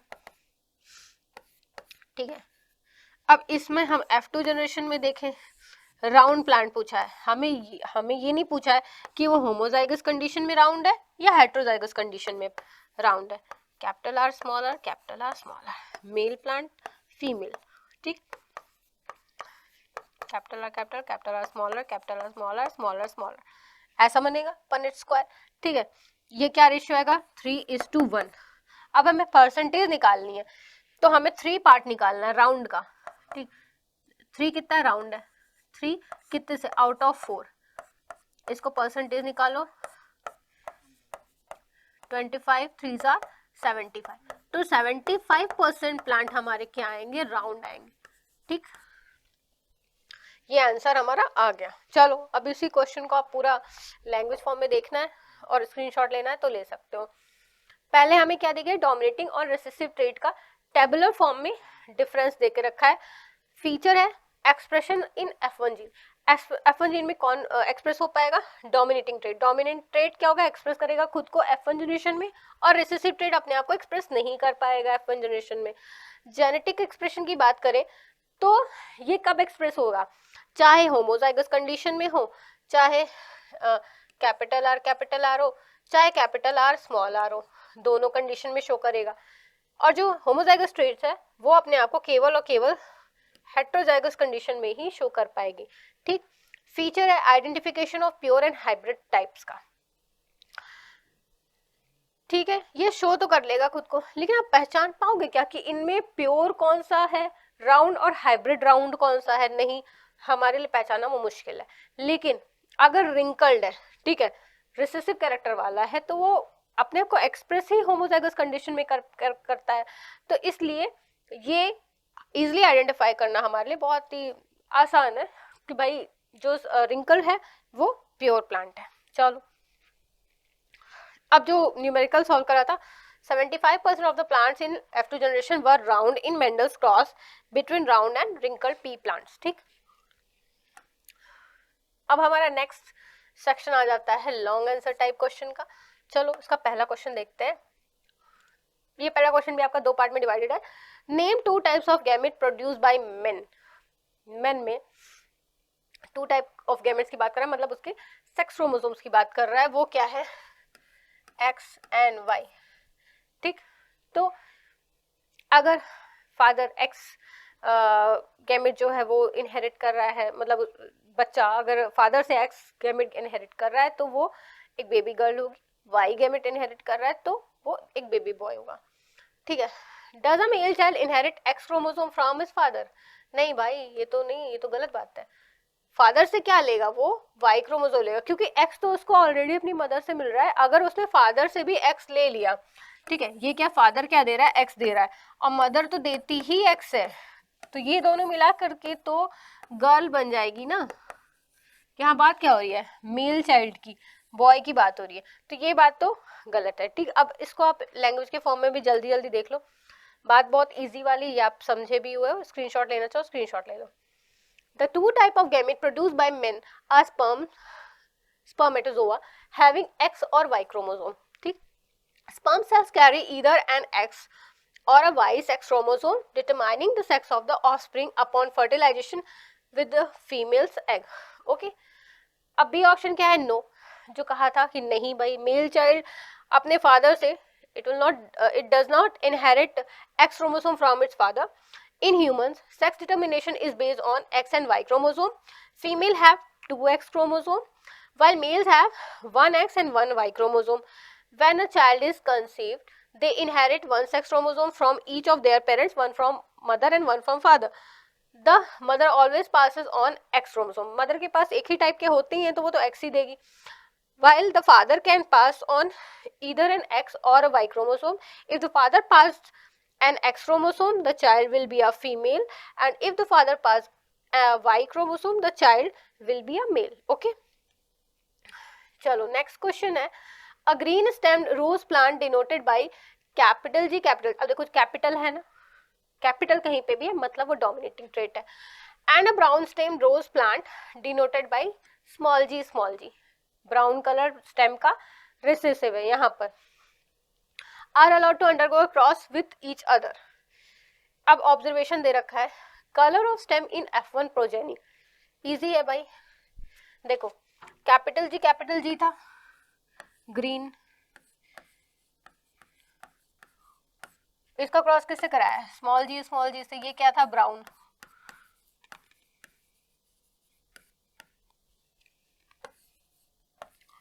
यही बनेगा। जी क्या है कैपिटल, ये डोमिनेटिंग कैरेक्टर है, सारे के सारे F1 जनरेशन में कैसे हो जाएंगे, ग्रीन। ठीक है, तो colour of the stem in progeny क्या होगा, ये हो जाएगा ग्रीन।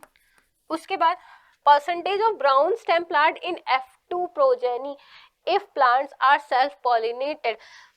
तो देखो ऐसे कैरेक्टर्स में रिसेसिव कैरेक्टर हमारा खाली F2 में एक ही शो होता था, 3:1 का रेशियो आता था फिनोटाइप का। ठीक, तो यहाँ पे भी वही है। अब यहाँ पे परसेंटेज पूछा रखा है ना, तो हम क्या ले रहे हैं, वन रेसेसिव वाला आउट ऑफ 4, इसका हम परसेंटेज निकालेंगे, कितना आ गया 25%। ओके, इजी है। Ratio of capital G and capital G small G in F2 progeny में बना ही लेते हैं भाई, वही हम पनेट स्क्वायर बनाते हैं जो। ठीक, मेल का क्या था यहाँ पे, कैपिटल जी स्मॉल जी, क्योंकि F1 का सेल्फ पॉलिनेशन हो रहा होता है। ठीक, capital G small G, capital G capital G capital G small G, capital G small G small G small G. अब देखो हमें जीनोटाइप भी देखने को मिल गया है हमें, लेकिन पूरा जीनोटाइप नहीं पूछा, 1:2 नहीं पूछा है, ये और इसका रेशियो पूछा है, यानी इसका और इसका, तो ये हमारा सिंपल आएगा 1:2। ठीक है, यहाँ तक हो गया answer. Based on the finding of this cross what conclusion can be drawn. ठीक है, हाँ तो देखो उसका क्वेश्चन का फर्स्ट सेक्शन देख लेते हैं पहले। कलर जो था F1 प्रोजेनी में, जो करके भी दिखाया था कि लॉ ऑफ डोमिनेंस की वजह से सारे के सारे क्या हैं, ग्रीन। तो देखो कैपिटल जी स्मॉल जी, इनका क्रॉस करेंगे, गैमेट्स एक ही टाइप का बनेगा, 2 बना दिया है, फोटो में ऐसे ही मिल गया था, जी ही बनेगा दोनों केसेस में। ठीक है, इसमें क्या स्मॉल जी ही बनेगा, और इनका क्रॉस करने पे सारे 100% प्लांट कैसे बनेंगे, कैपिटल जी स्मॉल जी जीनोटाइप के, लेकिन इनका फिनोटाइप क्या होगा, ग्रीन। ठीक है, तो the color in F1 progeny is green stemmed as green stem color is dominant, 100% green, सारे के सारे ग्रीन बन गए। ठीक, लेकिन कैसे, हेट्रोजाइगस कंडीशन वाले। F1 प्रोजेनी जब सेल्फ पॉलिनेशन होगा, तो सेल्फ पॉलिनेशन में अब ये जो कैपिटल जी स्मॉल जी है, इसके कितने टाइप के गैमेट्स बनेंगे, 2 टाइप के, कैपिटल जी स्मॉल जी, इसके भी 2 टाइप के कैपिटल जी स्मॉल जी। इनका जब हम सेल्फ पॉलिनेशन कराएंगे तो हमें ये मिलेंगे इस टाइप के, कैपिटल जी एक, कैपिटल जी वाले दो और स्मॉल जी वाले एक। ठीक, ये पूरे के पूरे कौन सा कलर शो करेंगे? ग्रीन। चाहे ये होमोजाइगस वाले हैं या ये हेट्रोजाइगस है, शो कौन सा कलर करेंगे? ग्रीन वाला ही। ठीक है, चलो ये कौन सा कलर शो करेगा? ये स्टेम होगा ब्राउन कलर का। ठीक, अब ब्राउन कलर का जो स्टेम है उसका परसेंटेज क्या है? एक कितने पर? टोटल 4 पर, जो अभी किया भी था 25%। ठीक है, ये 25% स्टेम क्या है? ब्राउन कलर की। ठीक है, अब आपसे फिर जो क्वेश्चन पूछा था वो ये पूछा था कैपिटल जी और कैपिटल जी स्मॉल जी वाला रेशियो। तो देखो ये तो एक है, ये वाला देखो एक, और ये कितने हैं? ये 2 है, 1:2 का रेशियो। ठीक है, ये 1:2 ये हो गया। और ये जो एक्सपेरिमेंट कराने पे कंक्लूजन क्या निकला? यही कि मोनोहाइब्रिड क्रॉस है। This is a monohybrid cross. This show that out of 2 contrasting traits only 1 dominating trait appear होगा किसमें? F1 जनरेशन में। और ट्रेट जो खुद को एक्सप्रेस नहीं कर पाएगा वो अपने आप को कब एक्सप्रेस करेगा? सेल्फिंग के बाद F2 जनरेशन में। ठीक है, on selfing of F1 pass both traits appear in next generation but in a definite proportion. किस रेशियो में? 3:1 के रेशियो में। चलो अब नेक्स्ट क्वेश्चन पे चलते हैं। नेक्स्ट सेक्शन हमारा है case based answer type question. और ये केस बेस्ड इस चैप्टर के लिए बहुत ही ज्यादा इंपॉर्टेंट है, क्योंकि मैक्सिमम प्रोबेबिलिटी है कि हेरिडिटी से आपके पेपर में केस बेस्ड सवाल जरूर आएंगे। ठीक है, तो चलो इसके क्वेश्चन को करते हैं। पहला क्वेश्चन दे रखा है sex of an individual is determined by different factor in various species. ठीक है, some animals rely entirely on the environment. ठीक है, मतलब इनमें कुछ रेप्टाइल्स ऐसे हैं जिनमें क्या होता है, टेम्परेचर चेंजेस से जो एक्स है उनका सेक्स डिटरमाइन हो रहा होता है। While in some other animal the individual can change their sex during their life time, indicating that sex of some species is not genetically determined. However, in human beings, the sex of an individual is largely determined genetically by the male. ठीक है, जो mail होता है वो responsible होता है generally gender decide करने के लिए। अच्छा, अब इसमें इतना लिखा है हमारा केस बेस है। पहला क्वेश्चन है in what way are the sex chromosome X and Y different in size, name the mismatched pair of sex chromosome in humans. ठीक है, नेक्स्ट क्वेश्चन में पढ़ लो। Write the number of pair of sex chromosome present in human being, which of the parent perfect pairs of sex chromosome are present. ठीक है, अब mail और female वाला वही पूछा है, बार बार देखा है। थर्ड भी पढ़ लो। Citing two example justify the statement sex of an individual is not always determined genetically. ठीक है, ये 3 क्वेश्चन आपको दे रखे हैं, हालांकि हमें पता है, लेकिन अब जल्दी से आप एक बार स्क्रीनशॉट ले लो और इसको हम जल्दी जल्दी पढ़ भी लेते हैं। ठीक है, पहला हमारा सेक्शन दे रखा था in what way are the sex chromosome X and Y different in size, name the mismatched pair of sex chromosome in humans. ठीक है, तो जो ह्यूमंस होते हैं हमारे में 23 पेयर ऑफ क्रोमोसोम्स हैं। 22 क्या होते हैं? 22 पेयर ऑटोसोम्स होते हैं। एक पेयर सेक्स क्रोमोसोम या एलोसोम होता है। उसमें से भी अगर हम फीमेल में बात करें तो एक्स क्रोमोसोम होते हैं, वो सिमिलर इन साइज होते हैं। लेकिन मेल में एक्स क्रोमोसोम होता है, उसके साथ एक वाई क्रोमोसोम होता है। वाई जो होता है एक्स के कंपैरिजन थोड़ा सा, मतलब काफी साइज में छोटा होता है। ठीक है, अब इसको पढ़ते हैं। X chromosome is morphologically distinct from Y chromosome, काफी अलग होता है। Y chromosome is smaller than X chromosome, hence they are dissimilar और हेट्रोमॉर्फिक। ठीक है, दिखने में अलग है काफी। Men have mismatched pair of sex chromosome in humans in which one is normal size X while other is short one called Y. ठीक, चलो ये बात होगी। नेक्स्ट हमारा वही है हमेशा का, ह्यूमंस में मेल और फीमेल में क्या है? ह्यूमन बींग्स में 22 पेयर ऑफ ऑटोसोमल क्रोमोसोम है और एक पेयर ऑफ सेक्स क्रोमोसोम है। वीमेन में है perfect pair of sex chromosome, दोनों के दोनों XX, और मेल में X और Y। फिर है 2 एग्जाम्पल बताने हैं और इस स्टेटमेंट को जस्टिफाई करना है कि इंडिविजुअल का जो जेंडर है, इंडिविजुअल का जो सेक्स है, वो हमेशा जेनेटिकली ही डिटरमाइन हो, ऐसा जरूरी नहीं है।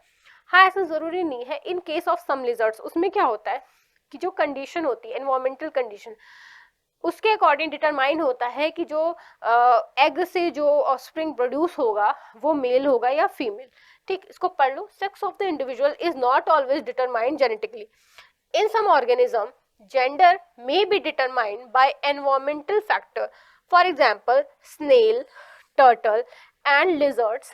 Sex is determined by the temperature at which fertilized egg are kept. ठीक है, मतलब जिस टेम्परेचर के अंदर वो रखे जाएंगे उसके अकॉर्डिंग उनका जेंडर डिसाइड होगा। नेक्स्ट हमारा है paragraph, Mendel cross tall and of pea plant to study the inheritance of one gene. ठीक है, मतलब मोनोहाइब्रिड क्रॉस की बात हो रही है। He collected seeds produce as a result of this cross, मतलब प्योर टॉल और प्योर डॉफ का क्रॉस कराने पे जिस टाइप की सीड्स हमको मिली उसको फिर उसने ग्रो किया and generate plants of first hybrid generation which is called the first filial progeny or F1. Mendel then self-pollinated tall F plants and he obtained F2 generation. मतलब कुल मिला के मोनोहाइब्रिड क्रॉस का पूरी थीम दे रखी है कि मेंडल जी ने क्या किया था, उन्होंने पहले एक प्योर टॉल और प्योर डॉफ का क्रॉस कराया। क्रॉस कराने के बाद उन्हें जिस टाइप के प्लांट्स ऑब्टेन हुए F1 जनरेशन में, वो ऑब्वियसली सारे टॉल थे। उसके बाद उसका सेल्फ पॉलिनेशन करा, फिर उसके जो प्लांट थे उन्हें ग्रो किया। ठीक है, तो कुल मिला के ये जो आपका बेस बना दिया है इन्होंने मोनो हाइब्रिड क्रॉस का बना रखा है। अब उसमें पहला क्वेश्चन इन्होंने ये डाला है कि इन garden P round shape of seed is dominant. ठीक है, अभी यहाँ पे टॉलनेस और डोमिनेंस की बात थी, अभी इन्होंने चेंज कर दी बात, राउंड शेप की कर दी, लेकिन फिर भी एक ही कैरेक्टर लिया है, मतलब मोनो हाइब्रिड क्रॉस ही चल रहा है अभी भी। Is dominant over wrinkle shape, round जो है ऐसे ऐसे बना लो, कैपिटल आर, और ये रिंकल शेप है स्मॉल आर, ये क्या है, रेसेसिव कैरेक्टर है। A pea plant heterozygous for round shape of seed is selfed. Heterozygous round हमारा क्या होगा, capital R and small R. ठीक है, हेट्रोजाइगस, अब ये क्या है, हेट्रोजाइगस राउंड शेप है। ठीक, इसको क्या है, सेल्फ पॉलिनेशन करा है और 1600 सीड प्रोड्यूस हुई है इस तरह से। किसकी, इसकी सेल्फिंग के बाद कितनी सीड्स प्रोड्यूस हुई है, 1600। अब पूछ रहा है कि how many seedlings would have non parental phenotype. Non parental, parent क्या है, राउंड है, चाहे हेट्रोजाइगस, मतलब हम फिनोटाइप तो यही पता करेंगे ना कि राउंड कलर की सीड, राउंड शेप की सीड दिख रही है हमको।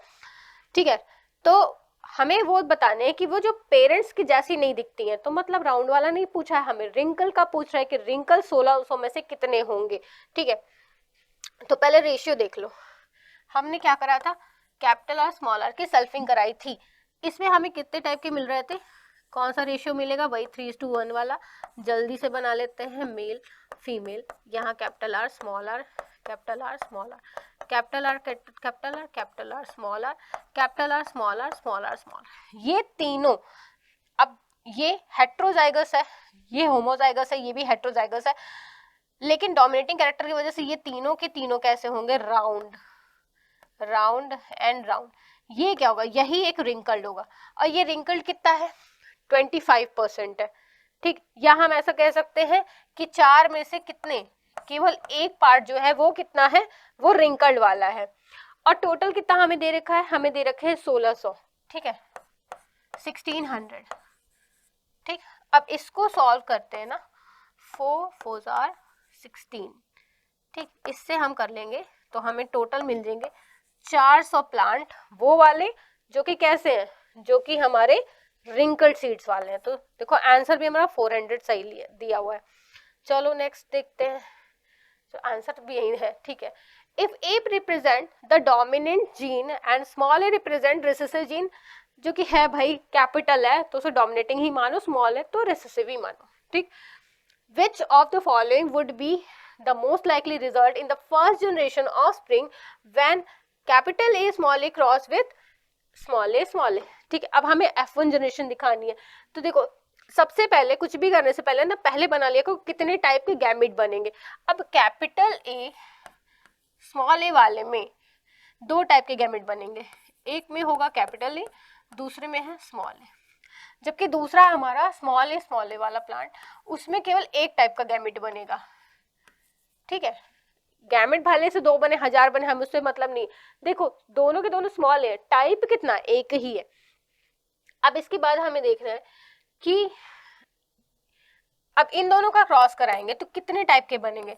ठीक है, अब देखो हम ऐसे बना लेते हैं इसको, इधर बना लो मेल, इधर फीमेल, इसको फीमेल प्लांट मान लो, स्मॉल इधर डाल दो, कुछ भी मानो से फर्क नहीं पड़ता, कोई भी मेल फीमेल हो।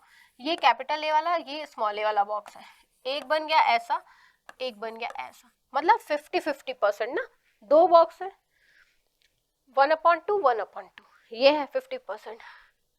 All will exhibit dominant phenotype, ऐसा तो नहीं है।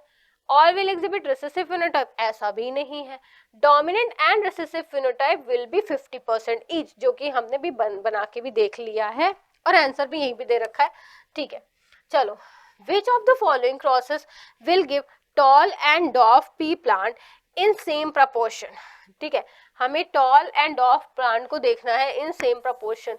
ये भी कुछ ऐसा ही है, फिर भी इसको हम बना के देख लेते हैं। पहले इसको क्रॉस करके देखो, इस वाले को, इसमें देखो कितने टाइप के गैमेट बनेंगे, केवल एक टाइप के, दोनों का दोनों क्या है, कैपिटल टी है, तो ये कैसा है, एक। अब इसका क्रॉस कराएंगे किससे, स्मॉल टी वाले से, इसमें कितने टाइप के गैमेट बनेंगे, एक ही टाइप के, कौन से, स्मॉल टी वाले। अब इसमें 100% कैसे बनेंगे, कैपिटल टी स्मॉल टी वाले, फिनोटाइप क्या आएगा, टॉल। तो यहाँ पे तो ऐसा हुआ नहीं कि सेम प्रपोर्शन, आधे टॉल है आधे डॉफ है, यहाँ तो हुआ नहीं, तो पहला ऑप्शन हमारा कट। दूसरा ऑप्शन, हालांकि आंसर यही दे दिया है, पर ठीक है, इसको हम करके भी देखेंगे, ऐसे ही नहीं जाने देंगे। इधर देखो कितने टाइप के गैमेट बनेंगे, दो टाइप के, एक कैपिटल टी, इसमें क्या है, स्मॉल टी। इसमें कितने टाइप के गैमेट बनेंगे, एक ही टाइप के, स्मॉल टी। ठीक, अब इसमें हम अगर क्रॉस कराएं, ठीक, तो ये स्मॉल टी इससे मिलेगा, स्मॉल टी बनेगा, स्मॉल टी कैपिटल से मिलेगा तो कैपिटल टी स्मॉल टी बनेगा। ये बन रहा है ना हाफ हाफ टाइप के। ठीक, तो 50% टॉल बन गया, 50% डॉफ बन गया, ये बनाएगा जिसमें कि हमें सेम प्रोपोर्शन मिल रहा है। ठीक, इसमें देख लो एक बार, कैपिटल टी स्मॉल टी। अब इसमें कहोगे कि इसमें भी तो वैसी कंडीशन है कि एक होमोजाइगस है एक हेट्रोजाइगस है, लेकिन होमोजाइगस वाला कौन सा है, डोमिनेटिंग वाला। हेट्रोजाइगस वाला कौन है, रेसेसिव वाला। मतलब हेट्रोजाइगस है तो डोमिनेटिंग रेसेसिव दोनों है, तो शो कौन सा कैरेक्टर करेगा, टॉल ही वाला करेगा। तो इसमें जितने भी बनेंगे ना टॉल वाले ही बनेंगे। फिर भी इसे करके देख लेते हैं। देखो ये क्या है, कैपिटल टी कितने टाइप के गैमेट है, एक ही टाइप का गैमेट है, दो बार बनने की जरूरत नहीं है, ज्यादा मेहनत नहीं करनी है, एक ही टाइप का गैमेट है। इसमें क्या बने, इसमें दो टाइप के गैमेट बने, कौन से, कैपिटल टी और स्मॉल टी इसके। ठीक है, ये कैसा शो करेगा, ये भी टॉल शो करेगा, ये कैसा शो करेगा भाई, ये भी टॉल ही शो करेगा। आपको जो प्लांट मिलेगा ना तो उसके जीन्स तो घुस के देख नहीं पाओगे, आपको तो यही दिखेगा ना कि सारे के सारे क्या है, लंबे प्लांट है। ठीक, तो ये भी हमारा गलत है, बी ऑप्शन ही करेक्ट मिल गया था। फिर भी इसे भी करके देख लो, तो इसमें तो भाई पहले से ही सारे के सारे क्या है, होमोजाइगस रेसेसिव है। सिंगल टाइप का इसमें बनेगा, सिंगल इसमें बनेगा, इन दोनों का क्रॉस करेंगे तो स्मॉल टी बनेगा, होमोजाइगस रिसेसिव वाला बनेगा। यहाँ पे भी सेम प्रपोर्शन नहीं है, खाली बी ऑप्शन हमारा करेक्ट है जहाँ पे सेम प्रपोर्शन में मिल जाएंगे प्लांट। ठीक, चलो अब नेक्स्ट क्वेश्चन है, what result Mendel would have got if he self pollinated homozygous tall F2 plant. Homozygous tall F2 plant, देखो F2 की बहुत, F2 में क्या कैसा है, बहुत दिमाग लगाने की जरूरत नहीं है। यहाँ पहले लिख दिया होमोजाइगस टॉल, होमोजाइगस है तो मतलब एक ही जैसा होगा, क्या ये जो एलील है, टॉल है तो कैपिटल टी ही होगा। अब होमोजाइगस टॉल का सेल्फ पॉलिनेशन कराओगे तो प्योर होमोजाइगस ही तो बनेगा। अब इसको सेल्फ पॉलिनेशन करा लो, कितने, ठीक है, कितने टाइप के गैमेट्स बन गए, एक ही टाइप के, क्रॉस हो गया, capital T small T, sorry capital T क्या, कैपिटल टी, सारे के सारे टॉल ही बनेंगे, प्योर टॉल ही बनेगा। ठीक, ये सही आंसर है। फिफ्थ है पार्ट इस क्वेश्चन का, इन प्लांट और tall phenotype is dominant over dwarf and the alleles are designated as capital T small t respectively। ठीक है, एक सेकंड, हाँ अच्छा, हाँ इसको इरेज कर दे रहे हैं, अब सही से पढ़ने में आएगा। In plants tall phenotype is dominant over dwarf phenotype and the alleles are designated capital T small T, मतलब उन्हें इस तरह से रिप्रेजेंट किया गया कैपिटल टी स्मॉल टी से। Upon crossing 1 tall and 1 dwarf plant, total 250 plants were obtain. मतलब हमने क्या किया, एक टॉल प्लांट को एक डॉफ प्लांट के साथ क्रॉस किया है, हमें कितने प्लांट प्रोड्यूस हुए हैं, 250 प्लांट्स प्रोड्यूस हो गए हैं, जिनमें से 125 होते वो टॉल फिनोटाइप के थे और बाकी कैसे थे, वो डॉफ थे। तो 250 में से 125 टॉल है, तो बचे कितने, रेस्ट भी तो वही 125 ही है, मतलब 125 टॉल है, 125 डॉफ है। दस the genotype of the parent plants were, parents का जीनोटाइप पूछा है। कुल मिला के वही बात हुई कि टॉल और डॉफ दोनों इक्वल क्वांटिटी में, इक्वल क्वांटिटी में कब होते थे, जब एक हमारा टेस्ट क्रॉस वाली कंडीशन आती थी कि एक प्लांट हमारा क्या था, हेट्रोजाइगस कंडीशन में था ये वाला, और एक था स्मॉल टी वाला। अब हेट्रोजाइगस कंडीशन में इसके पास कितने टाइप के गैमेट बनेंगे, 2 टाइप के, कैपिटल टी और स्मॉल टी। इसके टाइप कितने टाइप के गैमेट्स बनेंगे, केवल एक वाले। अब इनका हम क्रॉस करा देंगे तो हमें कैसे मिलेंगे प्लांट, कैपिटल टी यहाँ करो, स्मॉल टी यहाँ करो, इधर स्मॉल टी करो, कैपिटल टी स्मॉल टी, ये क्या है टॉल 50%, और ये कितने स्मॉल टी ये डॉफ वाले, ठीक है। ये कितने हैं 125, ये वाले कितने थे 125, डॉफ वाले कितने 125, टोटल मिला के कितने हुए 250, ठीक है। यही तो बात है कि 250 टोटल है, जो 125 है टॉल है, रेस्ट भी तो वही हुए, 125 वाले क्या है डॉफ है। तो जो जीनोटाइप है पेरेंट का वो कैसा होगा, वो ऐसा होगा, ये होगा एक पेरेंट, एक होगा दूसरा, ठीक, मतलब ये डी ऑप्शन हमारा करेक्ट है। चलो नेक्स्ट क्वेश्चन है, the rules of inheritance of such traits in human beings are related to the fact that both the father and the mother contribute practically equal amount of genetic material to the child. This means that each trait can be influenced by both paternal and maternal DNA. Thus, for each trait, there will be 2 versions in each child. What will then the trait seen in the child be? कुल मिला के बात यह है कि भाई जितने भी 46 क्रोमोसोम आपके अंदर हैं, आधे आपको माता से मिले, आधे आपको पिता से मिले, और जो भी ट्रेड्स हैं वो अब एक्सप्रेस तो चलो रूल्स के अकॉर्डिंग हो रहे हैं, बट जो ट्रेड्स है, जो एलील हैं उसके, वो कहीं ना कहीं आपको दोनों से मिलके रखे हैं। What were the contrasting traits used by Mendel? यहाँ पे इतनी कथा भारती सुनने बताने के बाद पूछा इन्होंने है मेंडल ने कौन कौन से कंट्रास्टिंग पेयर्स चुने थे अपने एक्सपेरिमेंट में। अब पी प्लांट की बात आ गई, ह्यूमंस की बात नहीं। मतलब ये पढ़ के आपको इतना पता चलेगा भैया जो क्वेश्चन है, जो केस बेस्ड वाला क्वेश्चन है, वो हेरिडिटी से है बस। कितने कंट्रास्टिंग पेयर थे मेंडल के? 7 में कौन कौन से थे? एक तो था लेंथ ऑफ द स्टेम, दूसरा था 2 कैरेक्टर्स थे किससे, सीड से। सीड में पहला कैरेक्टर था shape of the seed, round है या रिंकल है। दूसरा कैरेक्टर का था colour of the seed, green है या येलो है। फिर तीसरा कैरेक्टर उन्होंने कौन से लिया था, मतलब जो चौथा कैरेक्टर है, फ्लावर से 2 कैरेक्टर उठाए थे। चौथा कैरेक्टर में पहला कैरेक्टर था फ्लावर की पोजीशन एक्सियल है या टर्मिनल है, और एक कैरेक्टर क्या था, फ्लावर का कलर वॉयलेट है या वाइट है, ठीक। एक और उन्होंने लिया था पॉड से कैरेक्टर, 2 कैरेक्टर पॉड के लिए थे। 6 कैरेक्टर क्या था, पॉड का शेप, पॉड क्या है, कॉन्स्ट्रिक्टेड है या फ्लैटेंड है, मतलब उसके दाने ऊपर से गिनने में आ रहे हैं या नहीं आ रहे हैं, ठीक। और एक क्या था, उसका कलर, पॉड का कलर येलो है या ग्रीन है, ठीक। तो 7 pair of contrasting character Mendel ने चूज किए थे पी प्लांट में। What was the phenotypic ratio of monohybrid cross? 3:1, ये तो एकदम रट ही गया होगा। What was the genotypic ratio of monohybrid cross? 1:2:1, ठीक।